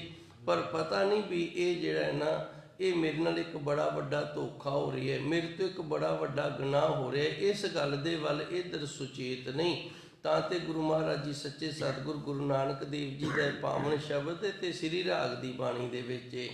ਸੋ ਇੱਥੇ ਵੀ ਧੰਨ ਗੁਰੂ ਅਰਜਨ ਦੇਵ ਜੀ ਕਿਰਪਾ ਕਰਦੇ ਨੇ। ਮਿਥਿਆ ਝੂਠ, ਇਹ ਝੂਠ ਦਾ ਜਿਹੜਾ ਨਸ਼ਾ ਹੈ, ਝੂਠ ਦੇ ਨਸ਼ੇ ਦੇ ਵਿੱਚ ਅਸੀਂ ਪ੍ਰਭੂ ਪਰਮਾਤਮਾ ਨੂੰ ਭੁੱਲੇ ਬੈਠੇ ਹਾਂ ਤੇ ਉਮਰ ਜਿਹੜੀ ਸਾਡੀ ਉਹ ਗੁਜ਼ਰ ਰਹੀ ਹੈ। ਤੇ ਦੂਜਾ ਕੀ ਹੋਇਆ, ਮੋਹ, ਸਾਨੂੰ ਆਪਣਿਆਂ ਦਾ ਮੋਹ ਹੈ। ਬੰਧਨ ਤੇ ਬੰਧਨ ਦਾਸ ਨੇ ਜਿਵੇਂ ਦੱਸੇ ਨੇ, ਇਸ ਤਰ੍ਹਾਂ ਕਈ ਪ੍ਰਕਾਰ ਦੇ ਬੰਧਨ ਬਣੇ ਹੋਏ ਨੇ। ਨਿਤ ਪਾਰਚ, ਪਾਰਚ ਦਾ ਅਰਥ ਹੈ ਪਲਚੇ ਰਹਿਣਾ, ਇਹਨਾਂ ਦੇ ਵਿੱਚ ਮਗਨ ਰਹਿਣਾ। ਜਿਵੇਂ ਨਿੱਕਾ ਜਿਹਾ ਬੱਚਾ ਹੁੰਦਾ ਹੈ ਨਾ, ਉਹ ਜਦੋਂ ਖੇਡ ਦੇ ਵਿੱਚ ਪਾਰਚ ਹੋ ਜਾਂਦਾ ਹੈ ਨਾ, ਤੇ ਫਿਰ ਉਹਦੀ ਮੰਮੀ ਉਹਨੂੰ ਸੱਦੀ ਜਾਵੇ ਨਾ, ਪੁੱਤਰ ਆ ਜਾ ਰੋਟੀ ਖਾ ਲਾ, ਰੋਟੀ ਖਾ ਕੇ ਫਿਰ ਖੇਡ ਲਈ। ਇਹ ਕਿਹੜਾ ਕਿਤੇ ਜਾਂਦੇ ਨੇ, ਇਹਨਾਂ ਦੇ ਨਾਲ ਫਿਰ ਇੱਥੇ ਖੇਡ ਲਈ, ਤੂੰ ਰੋਟੀ ਤੇ ਖਾ ਲਾ। ਉਹ ਆਖੂਗਾ ਮੈਨੂੰ ਅੱਜ ਭੁੱਖ ਹੀ ਕੋਈ ਨਹੀਂ, ਕਿਉਂਕਿ ਖੇਡ ਦੇ ਵਿੱਚ ਪਾਰਚ ਹੋ ਗਿਆ ਨਾ, ਹੁਣ ਉਹਨੂੰ ਖੇਡ ਪਿਆਰੀ ਲੱਗਦੀ ਏ, ਖੇਡ ਦੇ ਵਿੱਚ ਮਸਤ ਹੋਇਆ। ਸੋ ਧੰਨ ਗੁਰੂ ਜੀ ਰਹਿਮਤ ਕਰਦੇ ਨੇ, ਨਿਤ ਪਾਰਚ ਨਿਤਾ ਪ੍ਰਤੀ ਪਾਈ। ਅਸੀਂ ਮਿਥਿਆ ਮੋਹ ਤੇ ਬੰਧਨ ਦੇ ਵਿੱਚ ਪਲਚੇ ਰਹਿੰਦੇ ਹਾਂ ਜੀ। ਮਾਧਵੇ ਭਜ ਦਿਨ ਨਿਤ ਰਹਿਣੀ। ਮਾਧਵੇ ਭਜ, ਭਜਨ ਕਰ ਤੂੰ ਮਾਧਵੇ ਦਾ। ਮਾਧਵੇ ਵਾਹਿਗੁਰੂ ਨੂੰ ਆਖਿਆ, ਪਰਮਾਤਮਾ ਨੂੰ ਆਖਿਆ, ਸੱਚੇ ਸਤਿਗੁਰ ਨੂੰ ਆਖਿਆ, ਹੇ ਮੇਰੇ ਪਰਮਾਤਮਾ, ਹੇ ਸੱਚੇ ਸਤਿਗੁਰ, ਕਿਰਪਾ ਕਰ ਅਸੀਂ ਤੇਰਾ ਭਜਨ ਕਰੀਏ। ਦਿਨ ਨਿਤ ਰਹਿਣੀ, ਦਿਨ ਤੇ ਨਿਤਾ ਪ੍ਰਤੀ ਤੇ ਰਾਤ ਨੂੰ, ਦਿਨੇ ਵੀ ਤੇ ਰਾਤ ਨੂੰ, ਨਿਤਾ ਪ੍ਰਤੀ ਹਰ ਵਕਤ ਮਾਧਵੇ ਭਜ, ਹੈ ਮੇਰੇ ਪਰਮਾਤਮਾ ਅਸੀਂ ਤੇਰਾ ਭਜਨ ਕਰਦੇ ਰਹੀਏ ਜੀ। ਜਨਮ ਪਦਾਰਥ ਜੀਤ ਹਰ ਸਰਣੀ। ਇਹ ਜਨਮ ਪਦਾਰਥ ਹੈ। ਗੁਰਬਾਣੀ ਦੇ ਅੰਦਰ 4 ਪਦਾਰਥ ਇਹ ਵੀ ਮੰਨੇ ਨੇ, ਜਿਵੇਂ ਦੂਜੇ 4 ਪਦਾਰਥ ਨੇ ਨਾ, ਜਿਨ੍ਹਾਂ ਨੂੰ ਦਾਸ ਕਹਿੰਦਾ ਹੁੰਦਾ 2 ਅੰਦਰ ਦੇ ਨੇ ਤੇ 2 ਬਾਹਰ ਦੇ ਨੇ। ਉਹ 4 ਪਦਾਰਥ ਨੇ ਧਰਮ, ਅਰਥ, ਕਾਮ ਤੇ ਮੋਖ। ਧਰਮ ਤੇ ਮੋਖ ਜਿਹੜਾ ਇਹ ਸਾਡੇ ਅੰਦਰ ਦੇ 2 ਪਦਾਰਥ ਨੇ। ਅੰਦਰੋਂ ਧਰਮ ਵਧੇਗਾ ਤੇ ਅਸੀਂ ਮੁਕਤੀ ਦੇ ਨੇੜੇ ਜਾਵਾਂਗੇ। ਬਾਹਰ ਦੇ ਦੋ ਪਦਾਰਥ ਨੇ ਜਿਹੜੇ, ਇਹ ਅਰਥ ਤੇ ਕਾਮ ਹੈ। ਜਦੋਂ ਬਾਹਰੋਂ ਪੈਸਾ ਵਧੇਗਾ ਤੇ ਫਿਰ ਅਸੀਂ ਸੁੱਖ ਦੇ ਨੇੜੇ ਜਾਵਾਂਗੇ, ਸਾਨੂੰ ਸੁੱਖ ਪ੍ਰਾਪਤ ਹੋਣਗੇ। ਅੰਦਰੋਂ ਧਰਮ ਵਧਾਈ ਜਾਈਏ, ਮੁਕਤੀ ਪ੍ਰਾਪਤ ਹੋਏਗੀ। ਬਾਹਰੋਂ ਕਮਾਈ ਕਰਕੇ ਪੈਸਾ ਵਧਾਈ ਜਾਈਏ, ਸੁੱਖ ਪ੍ਰਾਪਤ ਹੋਣਗੇ। ਸੋ ਗੁਰੂ ਮਹਾਰਾਜ ਜੀ ਸੱਚੇ ਸਤਿਗੁਰ ਦੀ ਪਾਵਨ ਗੁਰਬਾਣੀ ਨੇ ਇਹ ਵੀ ਚਾਰ ਪਦਾਰਥ ਮੰਨੇ ਨੇ। ਇੱਕ ਜਨਮ ਪਦਾਰਥ ਹੈ, ਦੂਜਾ ਇਹ ਜਿਹੜਾ ਗੁਰੂ ਦੇ ਦਰ ਤੋਂ ਸਾਨੂੰ ਪ੍ਰਾਪਤ ਹੁੰਦਾ ਨਾਮ, ਇਹ ਨਾਮ ਪਦਾਰਥ ਵੀ ਹੈ। ਜਨਮ ਪਦਾਰਥ ਹੈ, ਨਾਮ ਪਦਾਰਥ ਹੈ, ਮੁਕਤੀ ਪਦਾਰਥ ਹੈ। ਇਸ ਤਰ੍ਹਾਂ ਇਹ ਚਾਰ ਪਦਾਰਥ ਨੇ ਜਿਹੜੇ ਇਹ ਮੰਨੇ ਨੇ। ਗਿਆਨ ਪਦਾਰਥ ਹੈ, ਜਨਮ ਪਦਾਰਥ ਹੈ, ਗਿਆਨ ਪਦਾਰਥ ਹੈ, ਮੁਕਤੀ ਪਦਾਰਥ ਹੈ, ਨਾਮ ਪਦਾਰਥ ਹੈ। ਇਹ ਸਾਨੂੰ ਪਦਾਰਥ ਗੁਰੂ ਤੋਂ ਪ੍ਰਾਪਤ ਹੁੰਦੇ ਨੇ। ਧੰਨ ਗੁਰਬਾਣੀ ਦੇ ਅੰਦਰ ਇਹ ਚਾਰ ਪਦਾਰਥ ਮੰਨੇ ਨੇ। ਇੱਥੇ ਗੁਰੂ ਜੀ ਰਹਿਮਤ ਕਰਦੇ ਨੇ, ਜਨਮ ਪਦਾਰਥ ਜੀਤ ਹਰ ਸਰਨੀ। ਹੈ ਗੁਰਮੁਖ ਪਿਆਰਿਆ, ਜਨਮ ਪਦਾਰਥ ਹੈ ਨਾ ਜਿਹੜਾ, ਇਹਨੂੰ ਤੂੰ ਜਿੱਤਣਾ ਕਰ ਤੇ ਹਰ ਸਰਨੀ, ਇਹਦੇ ਨਾਲ ਤੂੰ ਪ੍ਰਭੂ ਪਰਮਾਤਮਾ ਦੀ ਸ਼ਰਨ ਦੇ ਵਿੱਚ ਪਹੁੰਚ ਜਾਏਗਾ। ਹੁਣ ਜਨਮ ਪਦਾਰਥ ਹੈ ਜਿਹੜਾ, ਇਹਨੂੰ ਜਿੱਤਣਾ ਕਿਵੇਂ ਹੈ? ਇਹ ਸਾਨੂੰ ਮਨੁੱਖਾ ਜਨਮ ਮਿਲਿਆ। ਜਿਹੜਾ ਮਨੁੱਖਾ ਜਨਮ ਮਿਲਿਆ ਹੈ, ਇਹਨੂੰ ਗੁਰੂ ਦੇ ਲੇਖੇ ਦੇ ਵਿੱਚ ਲਾ ਦੇਣਾ ਹੈ, ਇਹਨੂੰ ਗੁਰੂ ਦੇ ਚਰਨਾਂ ਦੇ ਵਿੱਚ ਕੁਰਬਾਨ ਕਰ ਦੇਣਾ ਹੈ। ਇਹ ਕੋਈ ਜ਼ਰੂਰੀ ਨਹੀਂ ਵੀ ਅਸੀਂ ਮੈਦਾਨੇ ਜੰਗ ਦੇ ਵਿੱਚ ਸ਼ਹੀਦ ਹੋ ਕੇ ਗੁਰੂ ਮਹਾਰਾਜ ਜੀ ਸੱਚੇ ਸਤਿਗੁਰ ਦੇ ਚਰਨਾਂ ਦੇ ਵਿੱਚ ਅਰਪਣ ਹੁੰਦੇ ਆ। ਅਸੀਂ ਜਿਉਂਦੇ ਜੀ ਵੀ ਗੁਰੂ ਦੇ ਚਰਨਾਂ ਦੇ ਵਿੱਚ ਅਰਪਣ ਹੋ ਜਾਂਦੇ ਆ। ਕਿਵੇਂ? ਜਦੋਂ ਗੁਰੂ ਦੇ ਲੇਖੇ ਸਰੀਰ ਲਾ ਦਿੱਤਾ, ਫਿਰ ਜੋ ਗੁਰੂ ਨੇ ਆਖਿਆ ਉਹੀ ਗੱਲ ਮੰਨਣੀ। ਗੁਰਬਾਣੀ ਦੇ ਅੰਦਰ ਫਰਮਾਨ ਹੁੰਦਾ ਨਾ, ਹਉ ਲਾਲਾ ਗੋਲਾ, ਹੇ ਵਾਹਿਗੁਰੂ ਜੀ ਮੈਂ ਤੇਰਾ ਗੁਲਾਮ ਆ, ਮੁੱਲ ਖਰੀਦੀ ਲਾਲਾ ਗੋਲਾ। ਮੈਂ ਤੇਰਾ ਮੁੱਲ ਖਰੀਦਿਆ ਹੋਇਆ ਨਾ ਗੋਲਾ ਹਾਂ। ਇੱਕ ਤਾਂ ਹੁੰਦਾ ਗੋਲਾ ਰੱਖਿਆ, ਉਹਨੂੰ ਤਨਖਾਹ ਦੇਣੀ ਹੈ, ਤੇ ਉਹਨੂੰ ਜੇ ਅਸੀਂ ਕੁਝ ਆਖਾਂਗੇ ਤੇ ਉਹ ਭਾਈ ਕਿਸੇ ਹੋਰ ਦੇ ਜਾ ਕੇ ਲੱਗ ਜਾਏਗਾ, ਕਿਉਂਕਿ ਉਹਨੂੰ ਤਾਂ ਪੈਸੇ ਨਾਲ ਮਤਲਬ ਹੈ। ਤੇ ਇੱਕ ਜਿਹੜਾ ਮੁੱਲ ਖਰੀਦਿਆ ਹੋਇਆ ਹੈ ਉਹ ਫਿਰ ਕਿਸੇ ਹੋਰ ਦੇ ਨਹੀਂ ਜਾ ਸਕਦਾ, ਕਿਉਂਕਿ ਮੁੱਲ ਖਰੀਦਿਆ ਹੋਇਆ ਹੈ ਨਾ, ਉਹ ਗੁਲਾਮ ਹੈ ਤੇ ਮੁੱਲ ਖਰੀਦਿਆ। ਉਸੇ ਤਰ੍ਹਾਂ ਜਦੋਂ ਅਸੀਂ ਇਸ ਗੁਰੂ ਮਹਾਰਾਜ ਜੀ ਸੱਚੇ ਸਤਿਗੁਰ ਤੋਂ ਨਾਮ ਦੀ ਦਾਤ ਲਈਏ ਨਾ, ਇਹ ਨਾਮ ਦੇ ਬਦਲੇ ਅਸੀਂ ਆਪਣਾ ਆਪ ਜਿਹੜਾ ਇਹ ਗੁਰੂ ਨੂੰ ਵੇਚ ਛੱਡਿਆ ਹੈ। ਤੇ ਗੁਰੂ ਨੇ ਸਾਨੂੰ ਜਦੋਂ ਖਰੀਦ ਹੀ ਲਿਆ ਤੇ ਇਹਨੂੰ ਛੱਡ ਕੇ ਫਿਰ ਹੁਣ ਅਸੀਂ ਜਾਵਾਂਗੇ ਕਿੱਥੇ? ਜਾ ਹੀ ਨਹੀਂ ਸਕਦੇ। ਇਸ ਦੇ ਬਦਲੇ ਅਸੀਂ ਗੁਰੂ ਤੋਂ ਨਾਮ ਦੀ ਦਾਤ ਲੈ ਲਈਏ। ਜਦੋਂ ਇਸ ਤਰ੍ਹਾਂ ਦੇ ਸਾਡੇ ਖਿਆਲ, ਇਸ ਤਰ੍ਹਾਂ ਦੀਆਂ ਅੰਦਰ ਦੀਆਂ ਵਿਚਾਰਾਂ ਹੋ ਜਾਣਗੀਆਂ, ਫਿਰ ਇਹ ਜਿਹੜਾ ਜਨਮ ਹੈ ਸਾਡਾ, ਇਹ ਪਦਾਰਥ ਹੈ, ਇਹ ਗੁਰੂ ਦੀ ਰਹਿਮਤ ਦੇ ਨਾਲ ਅਸੀਂ ਇਹਨੂੰ ਜਿੱਤ ਲਾਂਗੇ। ਭਾਵ ਸਫਲ ਹੋ ਜਾਏਗਾ। ਹਰ ਸਰਨੀ ਜੀਤ ਹਰ ਸਰਨੀ, ਇਹਨੂੰ ਜਿੱਤ ਕੇ ਗੁਰੂ ਮਹਾਰਾਜ ਜੀ ਦੀ ਸੱਚੇ ਸਤਿਗੁਰ ਦੀ ਸ਼ਰਨ ਦੀ ਪ੍ਰਾਪਤੀ ਹੁੰਦੀ ਹੈ ਜੀ। ਰਹਾਉ ਕਰਤ ਵਿਕਾਰ ਦੋ ਕਰ ਝਾਰਤ। ਵਿਸ਼ਰਾਮ ਲਾ ਕੇ ਧੰਨ ਗੁਰੂ ਮਹਾਰਾਜ ਜੀ ਸੱਚੇ ਸਤਿਗੁਰ ਅੱਗੇ ਹੋਰ ਖੁਲਾਸਾ ਕਰਦੇ ਨੇ। ਕਰਤ ਵਿਕਾਰ, ਅਸੀਂ ਜਦੋਂ ਵਿਕਾਰ ਕਰਦੇ ਆ ਨਾ, ਦੋ ਕਰ ਝਾਰਤ, ਉਦੋਂ ਦੋਵੇਂ ਹੱਥ ਝਾੜੇ ਜਾਂਦੇ ਨੇ। ਕਹਿਣ ਤੋਂ ਭਾਵ ਉੱਥੇ ਸਾਡੇ ਪੱਲੇ ਕੁਝ ਨਹੀਂ ਪੈਂਦਾ, ਸਾਨੂੰ ਉੱਥੋਂ ਪ੍ਰਾਪਤ ਕੁਝ ਨਹੀਂ ਹੁੰਦਾ। ਪ੍ਰਾਪਤ ਹੁੰਦਾ ਹੈ ਗੁਰੂ ਦੇ ਦਰ ਤੇ ਆਈਏ, ਗੁਰੂ ਮਹਾਰਾਜ ਜੀ ਸੱਚੇ ਸਤਿਗੁਰ ਦੀ ਪਾਵਨ ਬਾਣੀ ਨੂੰ ਸੁਣੀਏ, ਕਥਾ ਵਿਚਾਰਾਂ ਸੁਣੀਏ, ਕੀਰਤ ਸੁਣੀਏ, ਇੱਥੋਂ ਤੱਕ ਕੁਝ ਪ੍ਰਾਪਤ ਹੋਏਗਾ। ਤੇ ਜੇ ਅਸੀਂ ਕਿਤੇ ਵਕਾਰ ਬੁਰਿਆਈ ਕਰਾਂਗੇ ਤੇ ਉੱਥੋਂ ਕੁਝ ਵੀ ਪ੍ਰਾਪਤ ਨਹੀਂ ਹੋਏਗਾ। ਉੱਥੋਂ ਅਸੀਂ ਸਖਣੇ ਦੇ ਸਖਣੇ ਰਹਿ ਜਾਵਾਂਗੇ, ਖਾਲੀ ਰਹਿ ਜਾਵਾਂਗੇ। ਸੋ ਸੱਚੇ ਸਤਿਗੁਰ ਕਿਰਪਾ ਕਰਦੇ ਨੇ। ਕਰਤ ਵਕਾਰ, ਜਦੋਂ ਵੀ ਅਸੀਂ ਕੋਈ ਵੀ ਵਕਾਰ ਕਰਦੇ ਹਾਂ, ਦੋ ਕਰ ਝਾਰਤ, ਉਦੋਂ ਭਾਈ ਅਸੀਂ ਸਖਣੇ ਹੋ ਜਾਂਦੇ ਹਾਂ, ਦੋਵੇਂ ਹੱਥ ਖਾਲੀ ਹੋ ਜਾਂਦੇ ਹਨ ਜੀ। ਰਾਮ ਰਤਨ ਰਿਦ ਤਿਲ ਨਾ ਧਾਰਤ। ਉਸ ਪਰਮਾਤਮਾ ਵਾਹਿਗੁਰੂ ਦਾ ਨਾਮ ਅਮੋਲਕ ਹੈ, ਉਹਨੂੰ ਆਪਣੇ ਰਿੱਧ ਦੇ ਅੰਦਰ ਅਸੀਂ ਤਿਲ ਮਾਤਰ ਵੀ ਧਾਰਨ ਨਹੀਂ ਕੀਤਾ। ਤਿਲ ਵੇਖੋ ਇੱਕ ਨਿੱਕਾ ਜਿਹਾ ਦਾਣਾ ਹੁੰਦਾ ਹੈ, ਇਸ ਨਿੱਕੇ ਜਿਹੇ ਦਾਣੇ ਜਿੰਨੀ ਜਗ੍ਹਾ ਹੈ ਨਾ ਜਿਹੜੀ ਆਪਣੇ ਦਿਲ ਦੇ ਅੰਦਰ, ਅਸੀਂ ਉਸ ਪ੍ਰਭੂ ਪਰਮਾਤਮਾ ਨੂੰ ਨਹੀਂ ਦਿੱਤੀ। ਉਸ ਵਾਹਿਗੁਰੂ ਨੂੰ ਅਸੀਂ ਹਿਰਦੇ ਦੇ ਅੰਦਰ ਤਿਲ ਮਾਤਰ ਵੀ ਵਸਾਉਣਾ ਨਹੀਂ ਕੀਤਾ। ਜਿਹੜੀਆਂ ਬੁਰਾਈਆਂ ਨੇ, ਜਿਹੜੇ ਵਕਾਰ ਨੇ, ਉਹ ਕਰਦੇ ਆ, ਉਹਨਾਂ ਦੇ ਨਾਲ ਅਸੀਂ ਸਖਣੇ ਹੋ ਜਾਂਦੇ ਆ, ਅਸੀਂ ਖਾਲੀ ਹੋ ਜਾਂਦੇ ਆ। ਪ੍ਰਭੂ ਪਰਮਾਤਮਾ ਸੱਚੇ ਸਤਿਗੁਰ ਦੇ ਨਾਮ ਜਪਣ ਦੇ ਨਾਲ ਸਾਡੀ ਅਵਸਥਾ ਬਣਨੀ ਹੈ, ਸਾਨੂੰ ਪ੍ਰਾਪਤੀ ਹੋਣੀ ਹੈ। ਪਰ ਉਸ ਪਰਮਾਤਮਾ ਵਾਹਿਗੁਰੂ ਦਾ ਨਾਮ ਹੈ ਜਿਹੜਾ, ਉਹ ਤਿਲ ਮਾਤਰ ਵੀ ਅਸੀਂ ਹਿਰਦੇ ਦੇ ਅੰਦਰ ਕਦੀ ਧਾਰਨ ਨਹੀਂ ਕੀਤਾ ਹੈ ਜੀ। ਭਰਣ ਭੋਖਣ ਸੰਗ ਔਦ ਵਿਹਾਣੀ। ਔਦ ਕਹਿੰਦੇ ਨੇ ਉਮਰ ਨੂੰ, ਬਿਹਾਣੀ ਕਹਿੰਦੇ ਨੇ ਗੁਜ਼ਰ ਗਈ ਏ। ਸਾਡੀ ਉਮਰ ਹੈ ਜਿਹੜੀ ਉਹ ਕਿਵੇਂ ਗੁਜ਼ਰ ਗਈ ਹੈ? ਭਰਨ ਪੋਖਣ, ਭਰਨ ਢਿੱਡ ਭਰਨ ਦੇ ਵਿੱਚ ਤੇ ਪੋਖਣ ਕੱਪੜੇ ਪਾਉਣ ਦੇ ਵਿੱਚ। ਅਸੀਂ ਆਪਣੀ ਉਮਰ ਹੈ ਜਿਹੜੀ ਇਹ ਦੋ ਕੰਮਾਂ ਦੇ ਵਿੱਚ ਸਾਰੀ ਗਵਾ ਲਈ ਹੈ। ਕਾਹਦੇ? ਭਰਨ, ਢਿੱਡ ਨੂੰ ਭਰਨ ਦੇ ਵਾਸਤੇ, ਭਾਵ ਖਾਣ ਪੀਣ ਵਾਲੇ ਜਿਹੜੇ ਪਦਾਰਥ ਨੇ ਉਹਨਾਂ ਦੇ ਲਈ, ਤੇ ਪੋਖਣ ਉਹ ਪਦਾਰਥ ਜਿਵੇਂ ਵਸਤਰ ਆਦਿਕ ਜਿਹੜੀਆਂ ਹੋਰ ਸਾਡੀਆਂ ਲੋੜਾਂ ਨੇ ਨਾ, ਉਹਨਾਂ ਦੇ ਲਈ ਅਸੀਂ ਆਪਣੀ ਉਮਰ ਜਿਹੜੀ ਇਹ ਸਾਰੀ ਜਿਹੜੀ ਗਵਾ ਲਈ ਹੈ। ਭਾਵ ਜਿਹੜਾ ਕੁਝ ਵੀ ਕੀਤਾ ਹੈ ਨਾ, ਉਹ ਕੇਵਲ ਤੇ ਕੇਵਲ ਇਸ ਲਈ ਕੀਤਾ ਹੈ ਭਈ ਅਸੀਂ ਆਪਣਾ ਢਿੱਡ ਭਰ ਲਈਏ ਤੇ ਆਪਣਾ ਸਰੀਰ ਹੈ ਜਿਹੜਾ ਇਹਦੀ ਪਾਲਣ ਪੋਸ਼ਣਾ ਕਰਦੇ ਰਹੀਏ ਜੀ। ਜੈ ਜਗਦੀਸ਼ ਕੀ ਗਤ ਨਹੀਂ ਜਾਣੀ। ਪ੍ਰਭੂ ਪਰਮਾਤਮਾ ਸੱਚੇ ਸਤਿਗੁਰ ਜਗਤ ਈਸ, ਇਹ ਦੋ ਸ਼ਬਦਾਂ ਤੋਂ ਬਣਿਆ ਸੰਸਾਰ ਦਾ ਮਾਲਕ। ਜਗਦੀਸ਼ ਦੋ ਸ਼ਬਦਾਂ ਤੋਂ ਬਣਿਆ। ਇਹ ਜਿਹੜਾ ਜਗਤ ਦੇ ਨਾ, ਇਹਦਾ ਈਸ ਉਹ ਪ੍ਰਭੂ ਪਰਮਾਤਮਾ ਸੱਚੇ ਸਤਿਗੁਰ। ਜੈ ਉਹਦੀ ਸਦਾ ਹੀ ਜੈ ਜੈਕਾਰ ਏ, ਜਿੰਦੀ ਸਦਾ ਹੀ ਜੇਤੇ, ਜਿੰਦੀ ਸਦਾ ਹੀ ਜੈ ਜੈਕਾਰ ਏ। ਕੀ ਗਤ ਨਹੀਂ ਜਾਣੀ? ਇੱਥੇ ਗਤ ਦਾ ਅਰਥ ਹੈ ਮਾਨ ਮਰਿਆਦਾ। ਉਸ ਪ੍ਰਭੂ ਪਰਮਾਤਮਾ ਦੇ ਰਸਤੇ ਤੇ ਕਿਵੇਂ ਤੁਰਨਾ ਹੈ, ਇਹ ਗੱਲ ਨੂੰ ਅਸੀਂ ਕਦੇ ਜਾਣਿਆ ਹੀ ਨਹੀਂ, ਕਦੇ ਕਿਸੇ ਤੋਂ ਸੁਣਿਆ ਹੀ ਨਹੀਂ, ਕਦੇ ਪੁੱਛਿਆ ਹੀ ਨਹੀਂ, ਕਦੇ ਸਮਝਿਆ ਹੀ ਨਹੀਂ ਹੈ ਜੀ। ਸਰਣ ਸਮਰੱਥ ਅਗੋਚਰ ਸੁਆਮੀ। ਪ੍ਰਭੂ ਪਰਮਾਤਮਾ ਸਾਡਾ ਮਾਲਕ ਏ, ਸਾਡੇ ਮਨ ਇੰਦਰੀਆਂ ਦੀ ਪਹੁੰਚ ਤੋਂ ਅੱਗੇ ਹੈ, ਦੂਰ ਹੈ। ਸਰਨ ਸਮਰੱਥ, ਤੇ ਉਹ ਸਾਨੂੰ ਆਪਣੀ ਸਰਨ ਦੇ ਵਿੱਚ ਰੱਖਣ ਦੇ ਸਮਰੱਥ ਹੈ। ਧੰਨ ਗੁਰੂ ਮਹਾਰਾਜ ਜੀ ਸੱਚੇ ਸਤਿਗੁਰ ਕਿਰਪਾ ਕਰਦੇ ਨੇ। ਪਿਛਲੇ ਜਿਹੜੇ ਸਾਨੂੰ ਗੁਨਾਹ ਚਿਤਾਰੇ ਨੇ, ਜੇ ਅਸੀਂ ਇਸ ਤਰ੍ਹਾਂ ਦੇ ਗੁਨਾਹਗਾਰ ਹਾਂ ਨਾ, ਤੇ ਗੁਰੂ ਮਹਾਰਾਜ ਜੀ ਕਿਰਪਾ ਕਰਦੇ ਨੇ, ਸਾਨੂੰ ਹੌਸਲਾ ਦਿੰਦੇ ਨੇ। ਸਰਨ ਸਮਰੱਥ, ਉਹ ਪ੍ਰਭੂ ਪਰਮਾਤਮਾ ਸਮਰੱਥ ਹੈ। ਸਮਰੱਥ ਉਹਨੂੰ ਆਖਿਆ ਜਾਂਦਾ ਜਿੰਦੇ ਵਿੱਚ ਸਮਰੱਥਾ ਹੋਵੇ। ਉਸ ਵਾਹਿਗੁਰੂ ਦੇ ਵਿੱਚ ਇਹ ਸਮਰੱਥਾ ਹੈ ਕਿ ਉਹ ਸਾਡੇ ਪਾਪ ਗੁਨਾਹ ਨੇ ਨਾ ਜਿਹੜੇ, ਉਹਨਾਂ ਸਾਰਿਆਂ ਨੂੰ ਹੀ ਧੋ ਦਿੰਦਾ ਹੈ, ਸਾਫ਼ ਕਰ ਦਿੰਦਾ, ਪਵਿੱਤਰ ਕਰ ਦਿੰਦਾ। ਜਿਵੇਂ ਪਾਣੀ ਦੇ ਨਾਲ ਵਸਤਰ ਸਾਫ਼ ਹੋ ਜਾਂਦਾ ਹੈ, ਉਸੇ ਤਰ੍ਹਾਂ ਪ੍ਰਭੂ ਪਰਮਾਤਮਾ ਸਾਡੇ ਸਾਰੇ ਪ੍ਰਕਾਰ ਦੇ ਗੁਨਾਹ ਪਾਪ ਨੇ ਜਿਹੜੇ, ਉਹਨਾਂ ਸਾਰਿਆਂ ਨੂੰ ਸਾਫ਼ ਕਰਦਾ ਹੈ। ਉਹਦੇ ਵਿੱਚ ਸਮਰੱਥਾ ਹੈ, ਉਹ ਆਪਣੀ ਸਰਨ ਦੇ ਵਿੱਚ ਸਾਨੂੰ ਰੱਖ ਸਕਦਾ ਹੈ। ਸਰਨ ਸਮਰੱਥ, ਇਸ ਲਈ ਉਹ ਪ੍ਰਭੂ ਪਰਮਾਤਮਾ ਸਰਨ ਦੇ ਵਿੱਚ ਰੱਖਣ ਦੇ ਸਮਰੱਥ ਹੈ।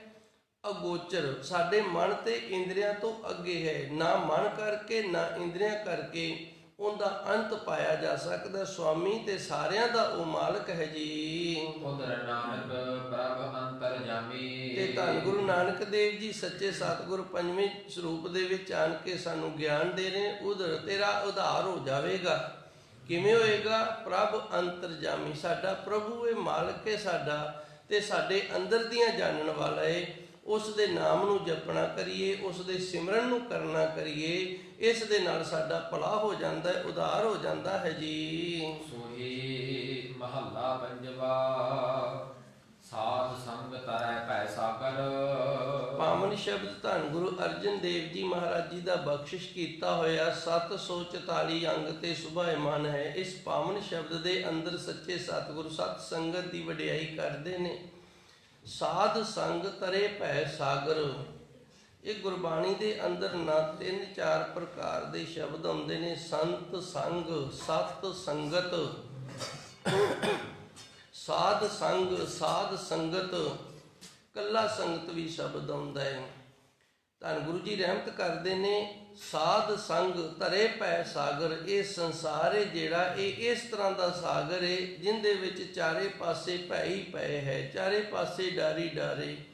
ਭਗਤ ਕਬੀਰ ਜੀ ਨੇ ਤੇ ਇਹਨੂੰ ਕਾਲਖ ਦਾ ਕਮਰਾ ਆਖੇ, ਕਾਜਲ ਕੀ ਕੋਠਰੀ, ਇਸ ਤਰ੍ਹਾਂ ਕਰਕੇ ਇਹਨੂੰ ਦੱਸਣਾ ਕਰਿਆ ਭਗਤ ਕਬੀਰ ਜੀ ਨੇ। ਭਗਤ ਕਬੀਰ ਜੀ ਕਹਿੰਦੇ ਨੇ ਇਹ ਸੰਸਾਰ ਇਸ ਤਰ੍ਹਾਂ ਦਾ ਜਿਵੇਂ ਨਾ ਕਾਲਖ ਦਾ ਕਮਰਾ ਹੋਵੇ, ਕਾਜਲ ਦੀ ਕੋਠੜੀ ਹੋਵੇ, ਤੇ ਉਹਦੇ ਵਿੱਚ ਜੇ ਕੋਈ ਪ੍ਰਾਣੀ ਪ੍ਰਵੇਸ਼ ਕਰ ਜਾਵੇ ਤੇ ਉਹ ਆਖੇ ਵੀ ਮੇਰੇ ਸਰੀਰ ਨੂੰ ਕਾਲਖ ਨਾ ਲੱਗੇ ਤੇ ਮੈਂ ਬਾਹਰ ਨਿਕਲ ਆਵਾਂ, ਤੇ ਇਹ ਬੜਾ ਮੁਸ਼ਕਲ ਹੈ। ਕਾਲਸ ਤਾਂ ਹੁਣ ਉਹਦੇ ਅੰਦਰ ਜਦੋਂ ਜਾਏਗਾ, ਕਾਲਸ ਦੇ ਕਮਰੇ ਦੇ ਵਿੱਚ ਜਿਸ ਦੀਆਂ ਦੀਵਾਰਾਂ ਤੱਕ ਤੇ ਸਾਰਾ ਕੁਝ ਹੀ ਜਿੰਦਾ ਕਾਲਸ ਦਾ ਬਣਿਆ ਹੋਇਆ ਹੈ, ਜਿੱਥੇ ਵੀ ਛੂਹੇਗਾ ਸਪਰਸ਼ ਕਰੇਗਾ, ਜੇ ਨਾ ਵੀ ਛੂਹੇਗਾ ਤੇ ਖੜਾ ਖੜਾ ਹੀ ਆ ਜਾਏਗਾ, ਤੇ ਫਿਰ ਵੀ ਪੈਰ ਨੇ ਜਿਹੜੇ ਉਹਨਾਂ ਨੂੰ ਤਾਂ ਕਾਲਖ ਲੱਗ ਹੀ ਜਾਣੀ ਹੈ, ਭਾਵ ਬਚ ਨਹੀਂ ਸਕਦਾ।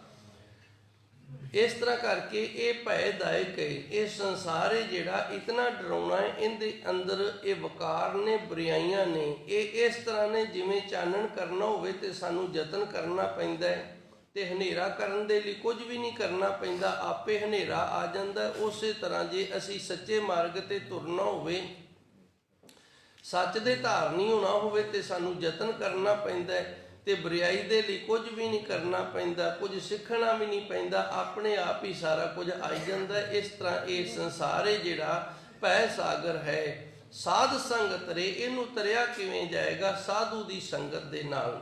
ਜਦੋਂ ਅਸੀਂ ਸਤ ਸੰਗਤ ਦੇ ਵਿੱਚ ਆਵਾਂਗੇ, ਸਤ ਸੰਗਤ ਦੇ ਵਿੱਚ ਆਣ ਕੇ ਧੰਨ ਗੁਰੂ ਗ੍ਰੰਥ ਸਾਹਿਬ ਮਹਾਰਾਜ ਜੀ ਇਹਨਾਂ ਦੀ ਪਾਵਨ ਬਾਣੀ ਹੈ ਜਿਹੜੀ, ਇਹ ਸਾਧ ਸਰੂਪ ਹੈ, ਇਹ ਸਾਡੇ ਮਨ ਨੂੰ ਪ੍ਰੇਰਦੀ ਰਹੇਗੀ, ਸਾਨੂੰ ਸੋਝੀ ਦਿੰਦੀ ਰਹੇਗੀ, ਸਾਨੂੰ ਗਿਆਨ ਦਿੰਦੀ ਰਹੇਗੀ, ਤੇ ਫਿਰ ਭਾਈ ਇਹ ਸੰਸਾਰ ਨੂੰ ਤਰਿਆ ਜਾ ਸਕਦਾ ਹੈ ਜੀ। ਹਰ ਹਰ ਨਾਮ ਸਿਮਰ ਰਤਨਾਗਰ। ਸੱਚੇ ਸਤਿਗੁਰ ਦਾ ਨਾਮ ਹੈ ਜਿਹੜਾ ਇਹ ਅਮੋਲਕ ਹੈ। ਗੁਰਬਾਣੀ ਦੇ ਅੰਦਰ ਹੀਰਾ, ਲਾਲ, ਜਵਾਹਰਾਤ, ਰਤਨ, ਇਹਨਾਂ ਦੀ ਤੁਲਨਾ ਜਿਹੜੀ ਹੈ ਨਾ, ਉਹ ਕਰਕੇ ਸਾਨੂੰ ਸਮਝਾਣਾ ਕੀਤਾ ਹੈ। ਜਿਵੇਂ ਬਾਹਰ ਦੇ ਇਹ ਪਦਾਰਥ ਨੇ, ਇਹ ਬੜੇ ਅਮੋਲਕ ਨੇ, ਤੇ ਸਾਡੇ ਅੰਦਰ ਚਾਹਨਾ ਹੁੰਦੀ ਹੈ ਨਾ ਵੀ ਇਹ ਪਦਾਰਥ ਸਾਡੇ ਕੋਲ ਹੋਣ, ਸਾਡੇ ਕੋਲ ਹੀਰੇ ਹੋਣ, ਸਾਡੇ ਕੋਲ ਜਵਾਹਰਾਤ ਹੋਣ। ਧੰਨ ਗੁਰੂ ਮਹਾਰਾਜ ਜੀ ਸੱਚੇ ਸਤਿਗੁਰ ਨੇ ਇਹਨਾਂ ਨੂੰ ਸਾਨੂੰ ਵਿਖਾ ਕੇ ਵੀ ਵੇਖੋ, ਜਿਵੇਂ ਇਹ ਬਾਹਰ ਦੇ ਪਦਾਰਥਾਂ ਦੀ ਅਸੀਂ ਚਾਹਨਾ ਕਰਦੇ ਹਾਂ ਨਾ, ਇਹ ਸਾਨੂੰ ਪਿਆਰੇ ਲੱਗਦੇ ਨੇ, ਇਸੇ ਤਰ੍ਹਾਂ ਗੁਰਮੁਖ ਪਿਆਰਿਆ ਉਸ ਪ੍ਰਭੂ ਪਰਮਾਤਮਾ ਦਾ ਨਾਮ ਹੈ ਨਾ ਜਿਹੜਾ, ਇਹ ਵੀ ਅੰਤਰੀਵ ਤੌਰ ਤੇ ਰਤਨ ਹੈ। ਹਰ ਹਰ ਨਾਮ ਸਿਮਰ ਰਤਨਾਗਰ। ਹਰੀ ਪਰਮਾਤਮਾ ਦਾ ਜਿਹੜਾ ਨਾਮ ਹੈ, ਜੋ ਸਾਰਿਆਂ ਨੂੰ ਹਰਿਆ ਭਰਿਆ ਕਰਨ ਵਾਲਾ ਹੈ। ਧੰਨ ਗੁਰੂ ਨਾਨਕ ਦੇਵ ਜੀ ਨੇ ਜੋ ਸਾਨੂੰ ਵਾਹਿਗੁਰੂ ਨਾਮ ਬਖਸ਼ਿਆ ਹੈ, ਇਹਨੂੰ ਸਿਮਰਨਾ ਕਰ, ਇਹ ਬੜਾ ਅਮੋਲਕ ਹੈ ਜੀ। ਸਿਮਰ ਸਿਮਰ ਜੀਵਾ ਨਾਰਾਇਣ। ਧੰਨ ਗੁਰੂ ਜੀ ਰਹਿਮਤ ਕਰਦੇ ਨੇ, ਉਸ ਪ੍ਰਭੂ ਪਰਮਾਤਮਾ ਦਾ ਨਾਮ ਅਸੀਂ ਸਿਮਰਨਾ ਕਰੀਏ, ਸਿਮਰਨਾ ਕਰੀਏ, ਤੇ ਜੀਵਾ ਇਸ ਦੇ ਨਾਲ ਅਸੀਂ ਜਿਉਣਾ ਕਰੀਏ। ਨਾਰਾਇਣ ਉਹ ਪਰਮਾਤਮਾ ਅਕਾਲ ਪੁਰਖ ਵਾਹਿਗੁਰੂ ਜੋ ਸਾਰਿਆਂ ਦੇ ਵਿੱਚ ਆਇਆ ਹੋਇਆ। ਨਾਰ ਆਇਨ, ਇਹ ਵੀ ਦੋ ਸ਼ਬਦਾਂ ਤੋਂ ਬਣਿਆ। ਹਰ ਇੱਕ ਪ੍ਰਾਣੀ ਦੇ ਅੰਦਰ ਉਸ ਦਾ ਆਉਣਾ ਹੋਇਆ ਹੈ, ਹਰ ਇੱਕ ਪ੍ਰਾਣੀ ਦੇ ਅੰਦਰ ਉਹ ਵਿਆਪਕ ਹੈ, ਉਸ ਨੂੰ ਅਸੀਂ ਚੇਤੇ ਕਰੀਏ। ਸਿਮਰ ਦਾ ਅਰਥ ਹੁੰਦਾ ਚੇਤੇ ਕਰਨਾ, ਯਾਦ ਕਰਨਾ। ਹੁਣ ਸਿਮਰਨ ਦੇ ਜਿਹੜੇ ਨੇ ਨਾ ਅਣਕ ਤਰੀਕੇ ਨੇ। ਵਾਹਿਗੁਰੂ ਆਖਾਂਗੇ ਫਿਰ ਵੀ ਚੇਤੇ ਹੋ ਜਾਂਦਾ ਹੈ, ਕੀਰਤਨ ਕਰਾਂਗੇ ਫਿਰ ਵੀ ਚੇਤੇ ਹੋ ਜਾਂਦਾ ਹੈ, ਬਾਣੀ ਪੜਾਂਗੇ ਫਿਰ ਵੀ ਚੇਤੇ ਹੁੰਦਾ ਹੈ, ਕਥਾ ਵਿਚਾਰਾ ਕਰਾਂਗੇ ਫਿਰ ਵੀ ਚੇਤੇ ਹੁੰਦਾ ਹੈ, ਜੇ ਗੱਲਾਂ ਬਾਤਾਂ ਕਰਾਂਗੇ, ਸਾਖੀਆਂ ਆਦਿਕ ਪੜਾਂਗੇ ਤੇ ਫਿਰ ਵੀ ਚੇਤੇ ਆਉਂਦਾ ਹੈ। ਸਿਮਰ ਸਿਮਰ ਜੀਵਾ ਨਾਰਾਇਣ। ਜਿਵੇਂ ਅਸੀਂ ਪਦਾਰਥ ਖਾ ਕੇ ਜਿਉਂਦੇ ਹਾਂ, ਜਦੋਂ ਕੁਝ ਖਾਂਦੇ ਹਾਂ ਤੇ ਸਾਨੂੰ ਉਮੀਦ ਹੋ ਜਾਂਦੀ ਵੀ ਹੁਣ ਅਸੀਂ ਜਿਉਂਦੇ ਹਾਂ, ਕੁਝ ਨਾ ਮਿਲੇ ਤੇ ਸਾਨੂੰ ਭੁੱਖ ਦੇ ਨਾਲ ਮਰਨਾ ਹੋ ਜਾਂਦਾ ਹੈ। ਉਸੇ ਤਰ੍ਹਾਂ ਗੁਰਮੁਖ ਪਿਆਰੇ ਨੇ ਜਿਹੜੇ ਧੰਨ ਗੁਰੂ ਮਹਾਰਾਜ ਜੀ ਰਹਿਮਤ ਕਰ ਰਹੇ ਨੇ ਵੀ ਉਹ ਸਿਮਰ ਸਿਮਰ ਕੇ ਉਸ ਪ੍ਰਭੂ ਪਰਮਾਤਮਾ ਨੂੰ ਜਿਉਂਦੇ ਹਨ ਜੀ। ਦੁਖ ਰੋਗ ਸੋਗ ਸਭ ਬਿਨਸੇ, ਗੁਰ ਪੂਰੇ ਮਿਲ ਪਾਪਤ ਜਾਇਣ। ਸਿਮਰਨ ਕਰਨ ਦੇ ਨਾਲ ਜੀਵਨ ਬਣਦਾ ਹੈ। ਦੁੱਖ ਤੇ ਰੋਗ ਜਿਹੜੇ ਨੇ, ਸੋਗ ਨੇ, ਇਹ ਸਾਰੇ ਨਾਸ ਹੋ ਜਾਂਦੇ ਨੇ। ਮਨੁੱਖ ਦੀ ਅੰਦਰ ਦੀ ਜਿਹੜੀ ਸੋਝੀ ਹੈ, ਬਿਰਤੀ ਹੈ, ਇਤਨੀ ਮਹਾਨ ਤੇ ਵਿਸ਼ਾਲ ਹੋ ਜਾਂਦੀ ਹੈ। ਬਿਨਸੇ ਗੁਰ ਪੂਰੇ ਮਿਲ ਪਾਪ ਤਜੈਨ, ਤੇ ਪੂਰੇ ਗੁਰੂ ਦੀ ਪ੍ਰਾਪਤੀ ਦੇ ਨਾਲ ਕੀਤੇ ਹੋਏ ਜਿਹੜੇ ਪਾਪ ਗੁਨਾਹ ਨੇ ਇਹ ਛੱਡੇ ਜਾਂਦੇ ਨੇ। ਤਜੈਨ ਦਾ ਅਰਥ ਹੁੰਦਾ ਤਜ ਦੇਣੇ, ਛੱਡ ਦੇਣੇ। ਮਿਲ ਪਾਪ ਤਜੈਨ ਸਾਡਾ ਸੁਭਾਅ ਹੈ। ਪਹਿਲੀ ਗੱਲ ਤਾਂ ਸਾਨੂੰ ਪਤਾ ਹੀ ਨਹੀਂ ਵੀ ਪਾਪ ਕੀ ਹੈ ਤੇ ਪੁੰਨ ਕੀ ਹੈ। ਜਦੋਂ ਗੁਰੂ ਦੀ ਸ਼ਰਨ ਦੇ ਵਿੱਚ ਆਈਦਾ ਫਿਰ ਪਤਾ ਲੱਗਦਾ ਵੀ ਜੋ ਅਸੀਂ ਆਹ ਕਰ ਰਹੇ ਹਾਂ ਨਾ, ਇਹ ਪਾਪ ਹੈ। ਤੇ ਗੁਰੂ ਮਹਾਰਾਜ ਜੀ ਰਹਿਮਤ ਕਰਦੇ ਨੇ, ਫਿਰ ਸਾਨੂੰ ਦੱਸਦੇ ਨੇ ਵੀ ਇਹ ਗੁਨਾਹ ਹੈ, ਇਹ ਪਾਪ ਹੈ, ਤੂੰ ਇਹਨੂੰ ਛੱਡਣਾ ਕਰ। ਇਸ ਤਰ੍ਹਾਂ ਫਿਰ ਜਿਹੜੀਆਂ ਬੁਰਾਈਆਂ ਨੇ ਭਾਈ ਉਹ ਛੁੱਟ ਜਾਂਦੀਆਂ ਨੇ। ਦੁੱਖ ਰੋਗ ਸੋਗ ਸਭ ਬਿਨਸੇ, ਨਾ ਕਿਸੇ ਪ੍ਰਕਾਰ ਦਾ ਫਿਰ ਦੁੱਖ ਰਹਿੰਦਾ ਹੈ, ਨਾ ਕੋਈ ਰੋਗ ਰਹਿੰਦਾ ਹੈ, ਨਾ ਕਿਸੇ ਪ੍ਰਕਾਰ ਦੀ ਕੋਈ ਗਮੀ ਰਹਿੰਦੀ ਹੈ, ਸਾਰੇ ਨਾਸ ਹੋ ਜਾਂਦੇ ਨੇ। ਗੁਰ ਪੂਰੇ, ਜਦੋਂ ਪੂਰੇ ਗੁਰੂ ਨੂੰ ਮਿਲ ਕਰਕੇ ਪਾਪ ਤਜੈਨ, ਪਾਪਾਂ ਨੂੰ ਛੱਡ ਦਈਦਾ ਹੈ ਜੀ। ਰਹਾਉ ਜੀਵਨ ਪਦਵੀ ਹਰ ਕਾ ਨਾਉ। ਅੱਗੇ ਵਿਸ਼ਰਾਮ ਲਾ ਕੇ ਧੰਨ ਗੁਰੂ ਮਹਾਰਾਜ ਜੀ ਰਹਿਮਤ ਕਰਦੇ ਨੇ, ਜਿਹੜੀ ਜੀਵਨ ਦੇ ਵਿੱਚ ਉੱਚੀ ਪਦਵੀ ਦੀ ਪ੍ਰਾਪਤੀ ਕਰਨੀ ਹੈ ਨਾ, ਅਸੀਂ ਕਹਿ ਦਿੰਦੇ ਹਾਂ ਨਾ ਫਲਾਣੇ ਗੁਰਮੁਖ ਪਿਆਰੇ ਦਾ ਨਾਂ ਬੜਾ ਉੱਚਾ ਤੇ ਸੁੱਚਾ ਜੀਵਨ ਹੈ। ਸੰਤਾਂ ਮਹਾਂਪੁਰਸ਼ਾਂ ਦਾ ਜੀਵਨ ਬੜਾ ਉੱਚਾ ਹੈ। ਜੀਵਨ ਪਦਵੀ ਹਰ ਕਾ ਨਾਉ, ਉਹਨਾਂ ਨੇ ਹਰੀ ਅਕਾਲ ਪੁਰਖ ਵਾਹਿਗੁਰੂ ਦਾ ਨਾਮ ਜਪਿਆ। ਪਰਮਾਤਮਾ ਵਾਹਿਗੁਰੂ ਦੇ ਨਾਮ ਦੇ ਨਾਲ ਇਹ ਜੀਵਨ ਦੀਆਂ ਜਿਹੜੀਆਂ ਉੱਚੀਆਂ ਪਦਵੀਆਂ ਨੇ ਨਾ, ਜੀਵਨ ਦਾ ਜਿਹੜਾ ਉੱਚਾ ਸੁੱਚਾ ਹੋਣਾ ਹੈ ਇਹ ਮਿਲਦਾ ਹੈ। ਇੱਥੇ ਇਹ ਨਹੀਂ ਸਮਝ ਲੈਣਾ ਬਾਹਰੀ ਵੀ ਪਦਵੀਆਂ ਨੇ ਨਾ, ਵੀ ਇਹ ਥਾਣੇਦਾਰ ਦੀ ਪਦਵੀ ਤੇ ਹੈ, ਇਹ ਕਿਸੇ ਮੰਤਰੀ ਦੀ ਪਦਵੀ ਤੇ, ਇਹ ਨਹੀਂ ਮੰਨਣਾ। ਜੀਵਨ ਪਦਵੀ ਹਰ ਕਾ ਨਾਉ, ਜਦੋਂ ਅਸੀਂ ਹਰੀ ਅਕਾਲ ਪੁਰਖ ਵਾਹਿਗੁਰੂ ਪਰਮਾਤਮਾ ਦਾ ਨਾਮ ਜਪਦੇ ਹਾਂ, ਸਿਮਰਨ ਕਰਦੇ ਹਾਂ, ਤੇ ਫਿਰ ਸਾਡਾ ਜੀਵਨ ਹੈ ਨਾ ਜਿਹੜਾ ਇਹ ਉੱਚੀ ਪਦਵੀ ਵਾਲਾ ਹੋ ਜਾਂਦਾ, ਬੜਾ ਸ੍ਰੇਸ਼ਟ ਹੋ ਜਾਂਦਾ ਹੈ ਜੀ। ਮਨ ਤਨ ਨਿਰਮਲ ਸਾਚ ਸੁਭਾਉ, ਇਹਦੇ ਨਾਲ ਮਨ ਵੀ ਨਿਰਮਲ ਹੋ ਜਾਂਦਾ ਹੈ, ਤਨ ਵੀ ਨਿਰਮਲ ਹੋ ਜਾਂਦਾ ਹੈ, ਤੇ ਸੱਚ ਵਾਲਾ ਜਿਹੜਾ ਹੈ ਨਾ ਉਹ ਸੁਭਾਅ ਬਣ ਜਾਂਦਾ ਹੈ। ਫਿਰ ਝੂਠ ਬੋਲਣ ਵਾਲਾ ਸੁਭਾਅ ਹੈ ਜਿਹੜਾ ਉਹ ਨਹੀਂ ਰਹਿੰਦਾ, ਸੱਚ ਬੋਲਣ ਵਾਲਾ ਸੁਭਾਅ ਬਣ ਜਾਂਦਾ ਹੈ। ਇਸ ਤਰ੍ਹਾਂ ਦਾ ਸੁਭਾਅ ਬਣ ਜਾਂਦਾ ਹੈ ਕਿ ਗੁਰਮੁਖ ਪਿਆਰਾ ਫਿਰ ਉਹ ਸੱਚ ਬੋਲਦਾ ਹੈ। ਇਸ ਦੇ ਨਾਲ ਮਨ ਵੀ ਪਵਿੱਤਰ ਤੇ ਤਨ ਵੀ ਪਵਿੱਤਰ ਰਹਿੰਦਾ ਹੈ ਜੀ। ਆਠ ਪਹਿਰ ਪਾਰ ਬ੍ਰਹਮ ਧਿਆਈਆ, ਤਾਤੇ ਧੰਨ ਗੁਰੂ ਜੀ ਰਹਿਮਤ ਕਰਦੇ ਨੇ, 4 ਪਹਿਰ ਦਿਨ ਦੇ ਨੇ ਤੇ 4 ਪਹਿਰ ਭਾਈ ਗੁਰਮੁਖ ਪਿਆਰੇ ਰਾਤਰੀ ਦੇ ਨੇ। 8 ਪਹਿਰ ਉਸ ਪ੍ਰਭੂ ਪਰਮਾਤਮਾ ਕਾਲ ਪੁਰਖ ਵਾਹਿਗੁਰੂ ਦੇ ਨਾਮ ਨੂੰ ਧਿਆਉਂਦੇ ਰਹੀਏ, ਉਸ ਦੇ ਨਾਮ ਨੂੰ ਜਪਦੇ ਰਹੀਏ। ਹੁਣ ਕਈ ਵਾਰੀ ਇਹ ਖਿਆਲ ਆ ਜਾਂਦਾ ਹੁਣ ਵੀ ਰਾਤ ਨੂੰ ਜਿਹੜੇ 4 ਪਹਿਰ ਨੇ ਉਹਨਾਂ ਚੋਂ ਚਲੋ 3 ਪਹਿਰ ਤੇ ਅਸੀਂ ਸੌਂਦੇ ਹੀ ਹਾਂ ਨਾ, 1 ਪਹਿਰ ਜਿਹੜਾ ਹੈ ਅੱਧਾ ਕੁ ਪਹਿਲਾ ਪਹਿਰ ਤੇ ਅੱਧਾ ਕੁ ਪਿਛਲਾ ਪਹਿਰ ਹੈ ਜਿਹੜਾ ਉਹ ਸਾਡਾ ਜਾਗ ਦੇ ਵਿੱਚ ਗੁਜ਼ਰ ਜਾਂਦਾ ਹੈ, ਉਹ ਅਸੀਂ ਨਹੀਂ ਸੌਂਦੇ। 3 ਪਹਿਰ ਨੇ ਜਿਹੜੇ ਤਾਂ ਅਸੀਂ ਸੌਂਦੇ ਹੀ ਸੌਂਦੇ ਹਾਂ। ਤੇ ਫਿਰ ਉਹ 3 ਪਹਿਰ ਜਿਹੜੇ ਨੇ ਰਾਤਰੀ ਦੇ ਉਦੋਂ ਨਾਮ ਕਿਵੇਂ ਜਪਿਆ ਜਾਵੇ। ਦਾਸ ਨੇ ਕਈ ਵਾਰੀ ਅੱਗੇ ਵੀ ਦੱਸਿਆ, ਜਦੋਂ ਸਵਾਸ ਅੰਦਰ ਜਾਵੇ ਉਦੋਂ ਵਹਿ ਆਖੇ, ਜਦੋਂ ਸਵਾਸ ਬਾਹਰ ਆਵੇ ਉਦੋਂ ਗੁਰੂ ਆਖੇ। ਕੁਝ ਦਿਨ ਯਤਨ ਕਰਨਾ ਪਏਗਾ, ਜਦੋਂ ਕੁਝ ਦਿਨ ਯਤਨ ਕਰਾਂਗੇ ਤੇ ਫਿਰ ਇਸ ਤਰ੍ਹਾਂ ਦਾ ਸੁਭਾਅ ਬਣ ਜਾਏਗਾ। ਗੁਰੂ ਮਹਾਰਾਜ ਜੀ ਕਿਰਪਾ ਕਰਨਗੇ, ਇਸ ਤਰ੍ਹਾਂ ਨਾਮ ਜਪਦਿਆਂ ਆਪੇ ਹੀ ਫਿਰ ਨੀਂਦ ਆ ਜਾਂਦੀ ਹੈ, ਕਿਉਂਕਿ ਇਹ ਵੀ ਸਰੀਰ ਦੇ ਲਈ ਜ਼ਰੂਰੀ ਹੈ। ਇਹਦੇ ਨਾਲ ਬੌਧਿਕ ਤੇ ਮਾਨਸਿਕ ਥਕਾਨ ਹੈ ਜਿਹੜੀ ਉਹ ਦੂਰ ਹੁੰਦੀ ਹੈ, ਸਰੀਰਕ ਥਕਾਨ ਵੀ ਇਹਦੇ ਨਾਲ ਦੂਰ ਹੁੰਦੀ ਹੈ। ਦੂਸਰਾ ਇਹਦੇ ਵਿੱਚ ਖਾਸ ਗੱਲ ਇਹ ਹੈ ਕਿ ਕੁਝ ਇਸ ਤਰ੍ਹਾਂ ਦੀਆਂ ਸਾਡੇ ਦਿਮਾਗ ਦੇ ਵਿੱਚ ਯਾਦਾਸ਼ਤਾਂ ਹੁੰਦੀਆਂ ਨੇ ਜਿਹੜੀਆਂ ਡਿਲੀਟ ਹੋਣੀਆਂ ਜ਼ਰੂਰੀ ਹੁੰਦੀਆਂ ਨੇ, ਉਹ ਫਿਰ ਨੀਂਦ ਆਉਣ ਦੇ ਨਾਲ ਆਪਣੇ ਆਪ ਹੀ ਡਿਲੀਟ ਹੋ ਜਾਂਦੀਆਂ ਨੇ। ਸੋ ਸੱਚੇ ਸਤਿਗੁਰ ਕਿਰਪਾ ਕਰਦੇ ਨੇ ਬਈ ਦਿਨ ਤੇ ਰਾਤ 8 ਪਹਿਰ ਉਸ ਪ੍ਰਭੂ ਪਰਮਾਤਮਾ ਦਾ ਨਾਮ ਜਪਦੇ ਰਹੀਏ ਜੀ। ਆਠ ਪਹਿਰ ਪਾਰ ਬ੍ਰਹਮ ਧਿਆਈਆ, 8 ਪਹਿਰ ਉਸ ਪ੍ਰਭੂ ਪਰਮਾਤਮਾ ਦਾ ਨਾਮ ਅਸੀਂ ਧਿਆਉਂਦੇ ਰਹੀਏ, ਸਿਮਰਨ ਕਰਦੇ ਰਹੀਏ ਜੀ। ਪੂਰਬ ਲਿਖਤ ਹੋਏ ਤਾਂ ਪਾਈਆ, ਗੁਰੂ ਜੀ ਰਹਿਮਤ ਕਰਦੇ ਨੇ, ਇਹ ਦਾਤਾਂ ਨੇ ਜਿਹੜੀਆਂ ਭਾਈ ਇੱਕ ਜਨਮ ਦੇ ਵਿੱਚ ਨਹੀਂ ਪ੍ਰਾਪਤ ਹੁੰਦੀਆਂ, ਇਸ ਦੇ ਲਈ ਨਾ ਕਈ ਜਨਮ ਲੱਗ ਜਾਂਦੇ ਨੇ ਫਿਰ ਇਹ ਦਾਤਾਂ ਪ੍ਰਾਪਤ ਹੁੰਦੀਆਂ ਨੇ। ਜਿਵੇਂ ਵੇਖੋ ਆ ਬੱਚੇ ਨੇ ਨਾ ਪੜ੍ਹਨ ਵਾਲੇ, ਤੇ ਆਪਾਂ ਵੀ ਪੜ੍ਹਦੇ ਰਹੇ ਹਾਂ, ਪੜ੍ਹੇ ਹਾਂ। ਕਈ ਜਿਹੜੇ ਸਨ ਉਹ ਪੜ੍ਹਾਈ ਦੇ ਵਿੱਚ ਬੜੇ ਅੱਗੇ ਹੁੰਦੇ ਸਨ, ਤੇ ਕਈ ਨੇ ਜਿਹੜੇ ਅਸੀਂ ਵੇਖਦੇ ਉਹ ਪੜ੍ਹਾਈ ਦੇ ਵਿੱਚ ਬੜੇ ਪਿੱਛੇ ਹੁੰਦੇ ਨੇ। ਹੁਣ ਜਿਨ੍ਹਾਂ ਦਾ ਇਹ ਪਹਿਲਾ ਜਨਮ ਹੀ ਹੈ ਪੜ੍ਹਾਈ ਦੇ ਵਿੱਚ, ਸਟੱਡੀ ਦੇ ਵਿੱਚ, ਉਹਨਾਂ ਨੂੰ ਇਹ ਬੜਾ ਮੁਸ਼ਕਲ ਹੈ। ਜਿਨ੍ਹਾਂ ਦਾ ਦੂਜਾ ਜਾਂ ਤੀਜਾ ਚੌਥਾ ਜਨਮ ਹੋ ਗਿਆ ਉਹਨਾਂ ਨੂੰ ਫਿਰ ਥੋੜ੍ਹੀ ਜਿਹੀ ਮਿਹਨਤ ਕਰਨੀ ਪੈਂਦੀ ਹੈ। ਦਾਸ ਨੂੰ ਨਾ 2 ਆਪਣੇ ਜੀਵਨ ਦੇ ਵਿੱਚ ਇਸ ਤਰ੍ਹਾਂ ਦੇ ਤਜਰਬੇ ਹੋਏ ਨੇ। ਇੱਕ ਤਾਂ ਗੋਬਿੰਦਪੁਰਾ ਪਿੰਡ ਹੈ, ਇਹਦੇ ਪਾਸ ਨਾ ਇੱਕ ਡੇਰਾ ਹੈ ਭਾਈ ਬਖਤੂ ਜੀ ਦਾ। ਇੱਥੇ ਭਾਈ ਬਖਤੂ ਜੀ ਆਪਣੀ ਮਾਤਾ ਦੇ ਸਹਿਤ ਧੰਨ ਗੁਰੂ ਅਰਜਨ ਦੇਵ ਜੀ ਸੱਚੇ ਸਤਿਗੁਰ ਦੇ ਨਾ ਦਰਸ਼ਨ ਕਰਕੇ ਆਏ ਸਨ। ਜਦੋਂ ਇਸ ਸਥਾਨ ਤੇ ਦੋਵੇਂ ਮਾਤਾ ਤੇ ਪੁੱਤਰ ਪਹੁੰਚੇ ਤੇ ਉਦੋਂ ਇਹਦੀ ਮਾਤਾ ਕਹਿਣ ਲੱਗੀ ਵੀ ਮੈਂ ਹੋਰ ਨਹੀਂ ਤੁਰ ਸਕਦੀ, ਮੇਰੀ ਤਾਂ ਨਾ ਪਿਆਸ ਦੇ ਨਾਲ ਜਾਨ ਨਿਕਲਦੀ ਏ। ਭੁੱਚੋ ਦੇ ਰਹਿਣ ਵਾਲੇ ਸਨ ਤੇ ਇਹਨਾਂ ਦੀ ਮਾਤਾ ਕਹਿਣ ਲੱਗੀ ਵੀ ਮੇਰੇ ਤੋਂ ਨਹੀਂ ਪੁੱਤਰ ਤੁਰਿਆ ਜਾਂਦਾ, ਮੈਂ ਹੋਰ ਤੁਰ ਨਹੀਂ ਸਕਦੀ, ਤੇ ਮੈਨੂੰ ਤਾਂ ਜੇ ਪਾਣੀ ਲਿਆ ਦੇਗਾ ਤੇ ਮੈਂ ਘਰ ਪਹੁੰਚ ਜਾਵਾਂਗੀ, ਨਹੀਂ ਤਾਂ ਹੋ ਸਕਦਾ ਮੈਂ ਸਰੀਰ ਛੱਡ ਦੇ। ਇਹਨੇ ਆਪਣੀ ਮਾਤਾ ਨੂੰ ਉੱਥੇ ਬਿਠਾ ਦਿੱਤਾ। ਬਿਠਾ ਕੇ ਕਹਿਣ ਲੱਗਾ ਜੇ ਤੇਰੀ ਅਸਲੋਂ ਹੀ ਜਾਨ ਨਿਕਲਣ ਲੱਗੀ ਨਾ, ਫਿਰ ਇੱਕ ਜਗ੍ਹਾ ਦੱਸੀ ਵੀ ਇੱਥੋਂ ਤੂੰ ਡਲੀ ਚੱਕ ਲਵੀਂ। ਜਦੋਂ ਤੂੰ ਡਲੀ ਚੱਕੇਂਗੀ ਤੇ ਇੱਥੋਂ ਪਾਣੀ ਨਿਕਲੇਗਾ, ਪਾਣੀ ਪੀ ਕੇ ਉੱਥੇ ਡਲੀ ਫਿਰ ਰੱਖ ਦੇਵੀਂ, ਤੇ ਜੇ ਮੈਂ ਉਦੋਂ ਪਹਿਲੋਂ ਪਾਣੀ ਲੈ ਕੇ ਆ ਗਿਆ ਤੇ ਫਿਰ ਇਹ ਨਾ ਕਿਰਿਆ ਕਰੀ, ਤੇ ਜਿਹੜਾ ਪਾਣੀ ਮੈਂ ਲੈ ਕੇ ਆਵਾਂਗਾ ਉਹ ਛਕ ਲਈ। ਅਚਨਚੇਤ ਮਾਈ ਤੋਂ ਨਾ ਰਿਹਾ ਗਿਆ, ਉਹਨੇ ਡਲੀ ਚੱਕੀ ਤੇ ਪਾਣੀ ਛਕ ਲਿਆ, ਤੇ ਡਲੀ ਰੱਖਣੀ ਸੀ ਜਿਹੜੀ ਉਹ ਭੁੱਲ ਗਈ। ਜਦੋਂ ਡਲੀ ਰੱਖਣੀ ਭੁੱਲ ਗਈ, ਲਾਲਚ ਲੱਗ ਗਈ ਵੀ ਹੁਣ ਆਹ ਜਿਹੜੇ ਵਸਤਰ ਨੇ 1-2 ਵੀ ਮੈਂ ਧੋ ਲਵਾਂ, ਇਹਨੇ ਵਸਤਰ ਵੀ ਧੋ ਕੇ ਉੱਥੇ ਸੁੱਕਣੇ ਪਾਏ ਤੇ ਉਹਨੇ ਨੂੰ ਭਾਈ ਕੋਈ ਬੱਕਰੀਆਂ ਚਾਰਨ ਵਾਲਾ ਆਇਆ, ਉਹ ਬੜਾ ਹੈਰਾਨ ਹੋਇਆ। ਉਹਨੇ ਬੱਕਰੀਆਂ ਨੂੰ ਪਾਣੀ ਪਿਆਇਆ, ਆਪ ਵੀ ਪੀਤਾ ਪਾਣੀ।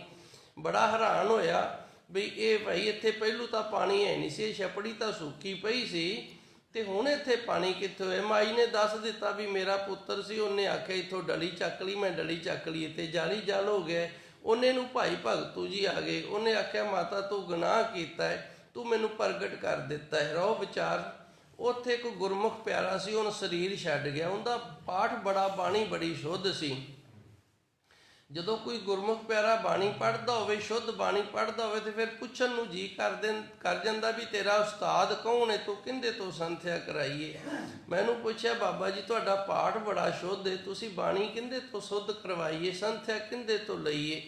ਉਹ ਅੱਗੋਂ ਮੈਨੂੰ ਜਵਾਬ ਦਿੰਦਾ, ਕਹਿੰਦਾ ਮੈਂ ਤਾਂ ਸੰਥਿਆ ਕਰਾਈ ਨਹੀਂ, ਮੈਂ ਇਸੇ ਸਥਾਨ ਤੇ ਨਾ ਸੰਥਿਆ ਕਰਾਉਣ ਵਾਸਤੇ ਆਇਆ ਸਾਂ ਤੇ ਜਿਹੜੇ ਮਹਾਂਪੁਰਸ਼ਾਂ ਨੇ ਮੈਨੂੰ ਇਸ ਥਾਂ ਦੀ ਗੱਦੀ ਦਿੱਤੀ ਹੈ ਨਾ, ਉਹਨਾਂ ਨੇ ਮੈਨੂੰ ਇਹ ਕਹਿ ਦਿੱਤਾ ਸੀ ਵੀ ਤੇਰੀ ਪਿਛਲੇ ਜਨਮਾਂ ਦੇ ਵਿੱਚ ਸੰਥਿਆ ਹੋਈ ਹੈ, ਤੈਨੂੰ ਲੋੜ ਨਹੀਂ, ਤੂੰ ਪੜ੍ਹਨਾ ਸ਼ੁਰੂ ਕਰ ਦੇ, ਗੁਰੂ ਆਪੇ ਕਿਰਪਾ ਕਰੇਗਾ। ਤੇ ਕਹਿੰਦਾ ਮੈਂ ਸੰਥਿਆ ਨਹੀਂ ਕਰਵਾਈ। ਦੂਜਾ, ਪੂਲੇ ਦੇ ਬਾਬਾ ਵਰਿਆਮ ਸਿੰਘ ਜੀ ਹੋਏ ਨੇ, ਧੂਰਕੋਟ ਰਹਿੰਦੇ ਸਨ। ਉੱਥੇ ਇਹਨਾਂ ਦਾ ਕੋਈ ਗੁਰਮੁਖ ਪਿਆਰਾ ਸੀ। ਉਹ ਗੁਰਮੁਖ ਪਿਆਰਾ ਇਹਨਾਂ ਨੂੰ ਕਹਿੰਦਾ ਬਾਬਾ ਜੀ ਜਿਹੜਾ ਸ਼ਾਂਤ ਰਸ ਹੁੰਦਾ, ਕਿਰਪਾ ਕਰੋ ਨਾ ਮੈਨੂੰ ਥੋੜਾ ਜਿਹਾ ਦੱਸੋ ਕਿਵੇਂ ਹੁੰਦਾ। ਮਹਾਂਪੁਰਸ਼ਾਂ ਨੇ ਕਿਹਾ ਜਰਾ ਸਾਡੇ ਕੋਲ ਆਣ ਕੇ ਬੈਠ ਜਾ। ਜਦੋਂ ਪਾਸ ਬੈਠਿਆ, ਮਹਾਂਪੁਰਸ਼ਾਂ ਨੇ ਵਾਈਬ੍ਰੇਟ ਛੱਡੀ ਅੰਦਰੋਂ ਸਰੀਰ ਦੇ ਉੱਤੇ, ਸ਼ਾਂਤ ਹੋ ਗਿਆ। ਬਾਅਦ ਦੇ ਵਿੱਚ ਫਿਰ ਤਰੰਗਾਂ ਨੂੰ ਸੰਕੋਚ ਲਿਆ ਤੇ ਫਿਰ ਹੱਥ ਜੋੜ ਕੇ ਪੁੱਛਦਾ, ਕਹਿੰਦਾ ਬਾਬਾ ਜੀ ਇਹ ਕਿੰਨੇ ਕੁ ਚਿਰ 'ਚ ਪ੍ਰਾਪਤ ਹੋ ਜਾਂਦੀ। ਮਹਾਂਪੁਰਸ਼ ਨੇ ਆਖਿਆ 10 ਕੁ ਜਨਮ ਤਾਂ ਸਾਨੂੰ ਲੱਗ ਗਏ ਨੇ, ਤੂੰ ਵੇਖ ਲੈ ਕਿੰਨੀ ਕੁ ਮਿਹਨਤ ਕਰ ਲੇਗਾ। ਸੋ ਇਸ ਤਰ੍ਹਾਂ ਧੰਨ ਗੁਰਬਾਣੀ ਹੁਣ ਸਾਨੂੰ ਦੱਸਦੀ, ਪੂਰਬ ਲਿਖਤ ਹੋਏ ਤਾਂ ਪਾਈਏ। ਇਹ ਜੋ ਗੁਰਬਾਣੀ ਦੇ ਅੰਦਰ ਪਾਵਨ ਸ਼ਬਦ ਹੈ, ਗੁਰੂ ਜੀ ਨੇ ਸਾਨੂੰ ਇੱਥੇ ਇਹ ਦੱਸਿਆ ਵੀ ਇੱਕ ਜਨਮ ਦੀ ਖੇਡ ਨਹੀਂ ਹੈਗੀ। ਪੂਰਬ ਹੁੰਦਾ ਪਿਛਲਾ ਜਨਮ, ਲਿਖਤ ਹੁਣ ਪਿਛਲੇ ਜਨਮ ਦੇ ਵਿੱਚ ਜੇ ਅਸੀਂ ਚੰਗੇ ਕਰਮ ਕੀਤੇ ਨੇ ਤੇ ਗੁਰੂ ਕਿਰਪਾ ਕਰੇਗਾ ਭਾਈ ਉਹ ਲਿਖਤ ਬਣ ਜਾਣੀ ਸਾਡੀ, ਤੇ ਹੁਣ ਇਸ ਜਨਮ ਦੇ ਵਿੱਚ ਸਾਰੀਆਂ ਪਦਵੀਆਂ ਜਿਹੜੀਆਂ ਨੇ ਉਹ ਪ੍ਰਾਪਤ ਹੋ ਜਾਂਦੀਆਂ ਹਨ ਜੀ। ਸਰਨ ਪਏ ਜਪ ਦੀਨ ਦਇਆਲਾ, ਸੱਚੇ ਸਤਿਗੁਰ ਦਾ ਨਾਮ ਜਪ ਕੇ ਉਹਦੀ ਸ਼ਰਨ ਦੇ ਵਿੱਚ ਜਾ ਪਈਦਾ। ਦੀਨ ਦਇਆਲਾ, ਦੀਨਾਂ ਦੇ ਉੱਤੇ ਦਇਆ ਕਰਨ ਵਾਲਾ ਹੈ। ਜਪ ਗੁਰਮੁਖ ਪਿਆਰੇ, ਉਸ ਦੇ ਨਾਮ ਨੂੰ ਜਪ, ਸ਼ਰਨ ਪਏ। ਤੇ ਨਾਮ ਕਿਵੇਂ ਜਪਣਾ ਹੈ? ਉਹਦੀ ਸ਼ਰਨ ਦੇ ਵਿੱਚ ਰਹਿ ਕਰਕੇ ਜਪਣਾ ਹੈ ਜੀ। ਨਾਨਕ ਜਾਚੈ ਸੰਤਰ ਵਾਲਾ, ਧੰਨ ਗੁਰੂ ਮਹਾਰਾਜ ਜੀ ਰਹਿਮਤ ਕਰਦੇ ਨੇ ਜਿਹੜੇ ਸੰਤ ਨੇ। ਹੁਣ ਸੰਤ ਕੌਣ ਨੇ? ਸੰਤ ਉਹ ਨੇ ਜਿਹੜੇ ਪ੍ਰਭੂ ਪਰਮਾਤਮਾ ਦਾ ਰੂਪ ਹੋ ਗਏ ਨੇ। ਸੰਤ ਦੇ ਵਿੱਚ ਤੇ ਰੱਬ ਦੇ ਵਿੱਚ ਜਦੋਂ ਭੇਦ ਨਹੀਂ ਰਹਿੰਦਾ ਫਿਰ ਉਹਨੂੰ ਸੰਤ ਆਖਿਆ ਜਾਂਦਾ ਹੈ। ਐਵੇਂ ਨਾਂ ਦੇ ਅੱਗੇ ਸੰਤ ਲਵਾਉਣ ਦੇ ਨਾਲ ਸੰਤ ਥੋੜ੍ਹੀ ਬਣਿਆ ਜਾਂਦਾ ਹੈ। ਤੇ ਇਸ ਤਰ੍ਹਾਂ ਦੇ ਜਿਹੜੇ ਸੰਤ ਨੇ ਉਸ ਪ੍ਰਭੂ ਪਰਮਾਤਮਾ ਦਾ ਰੂਪ ਹੋ ਗਏ ਨੇ। ਧੰਨ ਗੁਰੂ ਨਾਨਕ ਦੇਵ ਜੀ ਉਹਨਾਂ ਸੰਤਾਂ ਦੀ ਚਰਨਾਂ ਦੀ ਰਾਖ ਹੈ ਜਿਹੜੀ ਉਸ ਦੀ ਜਾਚਨਾ ਕਰਦੇ ਨੇ। ਨਾਨਕ ਜਾਚੈ, ਜਾਚੈ ਦਾ ਅਰਥ ਹੁੰਦਾ ਮੰਗਣਾ। ਅਸੀਂ ਮੰਗਦੇ ਹਾਂ ਸੰਤਰ ਵਾਲਾ, ਸੰਤਾਂ ਮਹਾਂਪੁਰਸ਼ਾਂ ਦੇ ਚਰਨਾਂ ਦੀ ਖਾਕ ਮੰਗਦੇ ਹਾਂ ਜੀ। ਸੋਹੀ ਮਹੱਲਾ ਪੰਜਵਾ, ਘਰ ਕਾ ਕਾਜ ਨਾ ਜਾਣੀ ਰੂੜਾ। ਪਾਵਨ ਸ਼ਬਦ ਦੇ ਅੰਦਰ ਗੁਰੂ ਮਹਾਰਾਜ ਜੀ ਰਹਿਮਤ ਕਰਦੇ ਨੇ। ਸਾਰੇ ਸ਼ਬਦ ਹੀ ਹੁਣ ਗੁਰੂ ਅਰਜਨ ਦੇਵ ਜੀ ਦੇ ਨਾ 2-2 ਪੌੜੀਆਂ ਦੇ ਨੇ, ਕੋਈ 3 ਪੌੜੀਆਂ ਦਾ, ਕੋਈ 2 ਪੌੜੀਆਂ ਦਾ। ਸੱਚੇ ਸਤਿਗੁਰ ਕਿਰਪਾ ਕਰਦੇ ਨੇ। ਘਰ ਕਾ ਕਾਜ, ਇੱਕ ਕੰਮ ਹੈ ਉਹ ਸਾਡਾ ਆਪ ਦਾ ਹੈ, ਸਾਡੇ ਘਰ ਦਾ ਹੈ। ਬਾਕੀ ਕੰਮ ਨੇ ਜਿਹੜੇ ਉਹ ਅਸੀਂ ਆਪਣੇ ਪਰਿਵਾਰ ਵਾਸਤੇ, ਸਮਾਜ ਦੇ ਵਿੱਚ ਰਹਿਣ ਵਾਸਤੇ ਕਰਦੇ ਹਾਂ। ਇੱਕ ਕੰਮ ਹੈ ਜਿਹੜਾ ਸਾਡਾ ਅਸਲੀ ਆਪਣਾ ਘਰ ਦਾ ਕੰਮ ਹੈ। ਘਰ ਕਾ ਕਾਜ ਨਾ ਜਾਣੀ ਰੂੜਾ। ਰੂੜਾ ਸੋਹਣੇ ਨੂੰ ਆਖਿਆ ਜਾਂਦਾ, ਪਿਆਰੇ ਨੂੰ ਆਖਿਆ ਜਾਂਦਾ ਹੈ। ਇਹ ਗੁਰਮੁਖ ਪਿਆਰਿਆ, ਤੂੰ ਸੋਹਣਾ ਤੇ ਸੱਚਾ ਤੇ ਬੜਾ ਹੈ, ਪਰ ਤੇਰਾ ਜਿਹੜਾ ਘਰ ਦਾ ਕੰਮ ਹੈ ਨਾ ਉਹ ਤੂੰ ਜਾਣਦਾ ਹੀ ਨਹੀਂ ਹੈ ਜੀ। ਝੂਠੈ ਧੰਤੈ ਰਚਿਓ ਮੂੜਾ। ਤੇ ਹੁਣ ਗੁਰੂ ਜੀ ਨੇ ਆਖਤਾ ਮੂੜ ਹੈ, ਤੂੰ ਮੂਰਖ ਹੈ, ਕਿਉਂਕਿ ਝੂਠੇ ਪਾਸੇ ਲੱਗੇ ਹੋਏ ਆ। ਸੰਸਾਰ ਦੇ ਧੰਦੇ ਨੇ ਜਿਹੜੇ ਇਹ ਝੂਠੇ ਨੇ, ਝੂਠੇ ਧੰਦਿਆਂ ਦੇ ਵਿੱਚ ਲੱਗਿਆ ਹੋਇਆ ਹੈ ਤੇ ਤੂੰ ਮੂਰਖ ਹੈ। ਸੱਚੇ ਸਤਿਗੁਰ ਕਿਰਪਾ ਕਰਦੇ ਨੇ, ਸਾਨੂੰ ਦੱਸਦੇ ਨੇ ਸਾਡੇ ਇੱਕ ਘਰ ਦਾ ਵੀ ਕੰਮ ਹੈ। ਉਹ ਕਿਹੜਾ ਹੈ? ਉਸ ਪ੍ਰਭੂ ਪਰਮਾਤਮਾ ਦਾ ਨਾਮ ਜਪਣਾ, ਗੁਰੂ ਮਹਾਰਾਜ ਜੀ ਦੀ ਸੇਵਾ ਕਰਨੀ। ਇਹ ਕਿਹੜੇ ਘਰ ਦਾ ਕੰਮ ਹੈ? ਉਸ ਘਰ ਦਾ ਕੰਮ ਹੈ ਜਿੱਥੇ ਅਸੀਂ ਸਰੀਰ ਛੱਡ ਕੇ ਜਾਣਾ ਹੈ। ਇੱਕ ਇਹ ਘਰ ਹੈ, ਇਹ ਘਰ ਨਹੀਂ ਅਸੀਂ ਪਰਦੇਸ ਦੇ ਵਿੱਚ ਆਏ ਹਾਂ। ਇਹ ਸਾਡੇ ਲਈ ਪਰਦੇਸ, ਇੱਥੇ ਨਹੀਂ ਰਹਿਣਾ। ਜੋ ਆਇਆ ਸੋ ਚੱਲਸੀ, ਸਭ ਕੋਈ ਆਈ ਵਾਰੀ ਹੈ, ਸਾਰਿਆਂ ਦੀ ਵਾਰੀ ਆਈ ਹੋਈ ਹੈ। ਜੇ ਨਾਮ ਜਪ ਲਾਂਗੇ, ਉਸ ਘਰ ਦਾ ਕੰਮ ਕਰ ਲਾਂਗੇ ਤੇ ਫਿਰ ਭਾਈ ਉੱਥੇ ਜਾ ਕੇ ਆਪਣੇ ਆਸਨ ਤੇ ਜਾ ਸਬਾਏ ਹੋਵਾਂਗੇ। ਭਗਤ ਕਬੀਰ ਜੀ ਨੇ ਤਾਂ ਹੀ ਤੇ ਲਿਖਿਆ ਨਾ ਗੁਰਬਾਣੀ ਦੇ ਅੰਦਰ, ਜੇ ਮਰਨੇ ਤੇ ਜਗ ਡਰੇ ਮੇਰੇ ਮਨ ਆਨੰਦ। ਭਗਤ ਜੀ ਕਹਿੰਦੇ ਨੇ ਜਿਹੜੀ ਮੌਤ ਤੋਂ ਦੁਨੀਆ ਡਰਦੀ ਹੈ, ਤੇ ਜਦੋਂ ਮੈਨੂੰ ਉਹ ਨੇੜੇ ਆਈ ਲੱਗਦੀ ਨਾ ਵੀ ਹੁਣ 4 ਦਿਨ ਰਹਿ ਗਏ ਨੇ, ਹੁਣ 2 ਦਿਨ ਰਹਿ ਗਏ ਨੇ, ਹੁਣ 1 ਦਿਨ ਰਹਿ ਗਿਆ ਹੈ, ਉਦੋਂ ਮੈਨੂੰ ਆਨੰਦ ਵੱਜਦਾ। ਕਿਉਂ ਵੱਜਦਾ ਹੈ? ਹੁਣ ਇੱਕ ਬੰਦਾ ਉਹਨੇ ਘਰ ਛੱਡਣਾ, ਜਦੋਂ ਘਰ ਛੱਡਣਾ ਅੱਗੇ ਪਤਾ ਹੀ ਨਹੀਂ ਜਾਣਾ ਕਿੱਧਰ ਹੈ, ਅੱਗਾ ਜਿਹੜਾ ਹੈ ਉੱਥੇ ਕੋਈ ਟਿਕਾਣਾ ਹੀ ਨਹੀਂ, ਤੇ ਫਿਰ ਉਹਨੂੰ ਘਰ ਛੱਡਦੇ ਨੂੰ ਬੜਾ ਮੁਸ਼ਕਲ ਹੋ ਜਾਏਗਾ, ਬੜਾ ਔਖਾ ਹੋ ਜਾਏਗਾ, ਮਨ ਦੇ ਵਿੱਚ ਡਰ ਹੋਏਗਾ, ਪਤਾ ਨਹੀਂ ਕਿੱਥੇ ਧੱਕੇ ਖਾਵਾਂਗੇ। ਇੱਕ ਬੰਦਾ ਉਹਨੇ ਆਪਣਾ ਅੱਗਾ ਜਿਹੜਾ ਬਣਾਇਆ ਹੋਇਆ, ਉਹਨੇ ਘਰ ਛੱਡ ਦਿੱਤਾ ਤੇ ਅੱਗੇ ਜਾ ਕੇ ਜਿੱਥੇ ਟਿਕਾਣਾ ਬਣਾਇਆ ਉੱਥੇ ਬੈਠ ਜਾਣਾ ਹੈ, ਉੱਥੇ ਜਾ ਰੁਕਣਾ ਹੈ। ਉਸੇ ਤਰ੍ਹਾਂ ਜਿਹੜੇ ਪ੍ਰਾਣੀਆਂ ਨੇ ਅੱਗਾ ਆਪਣਾ ਨਹੀਂ ਸਵਾਰਿਆ, ਆਪਣੇ ਅੱਗੇ ਵਾਲਾ ਘਰ ਹੈ ਜਿਹੜਾ ਉਹਦਾ ਕਾਰਜ ਨਹੀਂ ਕੀਤਾ, ਉਹ ਮੌਤ ਤੋਂ ਡਰਦੇ ਨੇ। ਉਹਨਾਂ ਨੂੰ ਡਰ ਲੱਗਦਾ ਵੀ ਮਰ ਕੇ ਪਤਾ ਨਹੀਂ ਕਿੱਥੇ ਜਾਵਾਂਗੇ। ਤਾਂ ਤੇ ਗੁਰੂ ਮਹਾਰਾਜ ਜੀ ਸੱਚੇ ਸਤਿਗੁਰ ਸਾਨੂੰ ਸੁਚੇਤ ਕਰਦੇ ਨੇ, ਘਰ ਕਾ ਕਾਜ ਨਾ ਜਾਣੀ ਰੂੜਾ। ਜਿਹੜਾ ਭਾਈ ਸਭ ਤੋਂ ਚੰਗਾ ਹੈ ਨਾ ਘਰ ਦਾ ਕੰਮ, ਜਿੱਥੇ ਅਸੀਂ ਜਾਣਾ ਹੈ ਉਹ ਤਾਂ ਤੂੰ ਜਾਣਦਾ ਨਹੀਂ, ਝੂਠੇ ਧੰਦਿਆਂ ਦੇ ਵਿੱਚ ਰਚਿਆ ਹੋਇਆ ਹੈ ਮੂਰਖਾ ਜੀ। ਜਿਤ ਤੋਂ ਲੱਭ ਹੈ ਤਿਤ ਤਿਤ ਲਗਨਾ। ਇਹ ਸੱਚੇ ਸਤਿਗੁਰੇ ਪ੍ਰਾਣੀ ਮਾਤਰ ਦੇ ਵਸ ਕੀ ਹੈ, ਜਿੱਥੇ ਤੂੰ ਲਾ ਦੇਣਾ ਉੱਥੇ ਉੱਥੇ ਲੱਗਣਾ। ਇੱਥੇ ਉਹਨੇ ਇਹ ਨਹੀਂ ਸਮਝ ਲੈਣਾ ਵੀ ਰੱਬ ਦਾ ਗੁਨਾਹ ਹੈ, ਰੱਬ ਸਾਨੂੰ ਇੱਧਰ ਲਾਂਦਾ ਨਹੀਂ, ਉਹਨੇ ਸਾਨੂੰ ਇਹ ਜੀਵਨ ਦਿੱਤਾ ਹੈ। ਦਾਸ ਨੇ ਪਿੱਛੇ 2 ਪ੍ਰੂਫ ਦਿੱਤੇ ਨੇ ਆਪ ਜੀ ਨੂੰ, ਬਈ ਜਿਸ ਤਰ੍ਹਾਂ ਦਾ ਅਸੀਂ ਕਰਦੇ ਹਾਂ ਨਾ ਉਸ ਤਰ੍ਹਾਂ ਦਾ ਅਗਲੇ ਜੀਵਨ ਦੇ ਵਿੱਚ ਸਾਨੂੰ ਪ੍ਰਾਪਤ ਹੁੰਦਾ ਹੈ। ਜਿੱਤ ਤੂੰ ਲਾਵੇ, ਉਹ ਕਿਵੇਂ ਲਾਂਦਾ ਹੈ? ਜਿਵੇਂ ਹੁਣ ਸਕੂਲ ਦੇ ਵਿੱਚ ਬੱਚਿਆਂ ਦੇ ਪੇਪਰ ਨੇ, ਜਿਹਨੇ ਕੁਝ ਲਿਖਿਆ ਉਹਨੂੰ 100 ਨੰਬਰ ਆ ਜਾਣਗੇ, ਜਿਹਨੇ ਘੱਟ ਲਿਖਿਆ ਉਹਨੂੰ 50 ਆ ਜਾਣਗੇ, ਜਿਹਨੇ ਨਹੀਂ ਲਿਖਿਆ ਤੇ ਉਹਨੂੰ ਫਿਰ 0 ਹੀ ਹੋਣੀ ਹੈ ਨਾ। ਹੁਣ ਇਹਦੇ 'ਚ ਮਾਸਟਰ ਦਾ ਕੀ ਕਸੂਰ ਹੈ? ਮਾਸਟਰ ਨੇ ਨੰਬਰ ਜ਼ਰੂਰ ਲਿਖੇ ਨੇ ਆਪਦੇ ਹੱਥ ਦੇ ਨਾਲ, ਪਰ ਉਹਦੇ ਵਿੱਚ ਮਾਸਟਰ ਦਾ ਕਸੂਰ ਨਹੀਂ। ਕਸੂਰ ਕਿਉਂ ਨਹੀਂ? ਜੋ ਬੱਚੇ ਨੇ ਪੇਪਰ ਦੇ ਵਿੱਚ ਲਿਖਿਆ ਨੰਬਰ ਤਾਂ ਫਿਰ ਉਨੇ ਹੀ ਮਿਲਣੇ ਨੇ ਨਾ। ਉਸੇ ਤਰ੍ਹਾਂ ਇਹ ਸਾਡਾ ਜੀਵਨ ਹੈ ਜਿਹੜਾ, ਇਹਦੇ ਵਿੱਚ ਜੋ ਕਸੂਰ ਹੈ ਉਹ ਸਾਡਾ ਹੈ। ਲਿਖਣਾ ਲਿਖ ਤੋਂ ਪ੍ਰਭੂ ਦੀ ਹੈ, ਲਿਖਣਾ ਉਸਨੇ, ਪਰ ਲਿਖਣਾ ਉਹਨੇ ਉਸ ਤਰ੍ਹਾਂ ਦਾ ਜੋ ਅਸੀਂ ਕਰਤੂਤਾਂ ਕੀਤੀਆਂ ਨੇ। ਤਾਂ ਤੇ ਗੁਰੂ ਮਹਾਰਾਜ ਜੀ ਰਹਿਮਤ ਕਰਦੇ ਨੇ, ਸਾਨੂੰ ਇਹ ਦੱਸਦੇ ਨੇ, ਜਿੱਤ ਤੂੰ ਲਾਭ ਹੈ, ਜਿਵੇਂ ਤੂੰ ਲਾਵੇਂਗਾ। ਇਹ ਲਿਖਤ ਤੇਰੀ ਏ ਤੇ ਹੋਈ ਸਾਡੇ ਕਰਮਾਂ ਦੇ ਅਨੁਸਾਰ ਹੈ। ਲਿਖਤ ਤੇਰੀ ਹੈ, ਤੂੰ ਵਿਧਾਤਾ ਹੈ, ਸਾਡੇ ਲੇਖ ਲਿਖਣ ਵਾਲਾ ਹੈ, ਸਾਡੇ ਕਰਮ ਲਿਖਣ ਵਾਲਾ ਹੈ, ਪਰ ਲਿਖਿਆ ਤੂੰ ਉਹੀ ਹੈ ਜੋ ਅਸੀਂ ਕੀਤਾ ਹੈ। ਤਿਤ ਤਿਤ ਲੱਗਣਾ, ਉੱਥੇ ਲੱਗ ਰਹਿਣਾ ਹੈ ਜੀ। ਜਾਤੋਂ ਦੇ ਮੇਰਾ ਨਾਮ ਜਪਣਾ। ਇਹ ਮੇਰੇ ਪਰਮਾਤਮਾ, ਜੇ ਤੂੰ ਦੇਵੇਂਗਾ ਤੇ ਤੇਰੇ ਨਾਮ ਨੂੰ ਅਸੀਂ ਜਪਣਾ ਕਰਾਂਗੇ। ਜਦੋਂ ਤੂੰ ਤੇਰੇ ਨਾਮ ਦੀ ਦਾਤ ਬਖਸ਼ਿਸ਼ ਕਰੇਗਾ, ਕਿਰਪਾ ਕਰੇਗਾ, ਫਿਰ ਤੇਰਾ ਨਾਮ ਜਪਿਆ ਜਾਏਗਾ ਜੀ।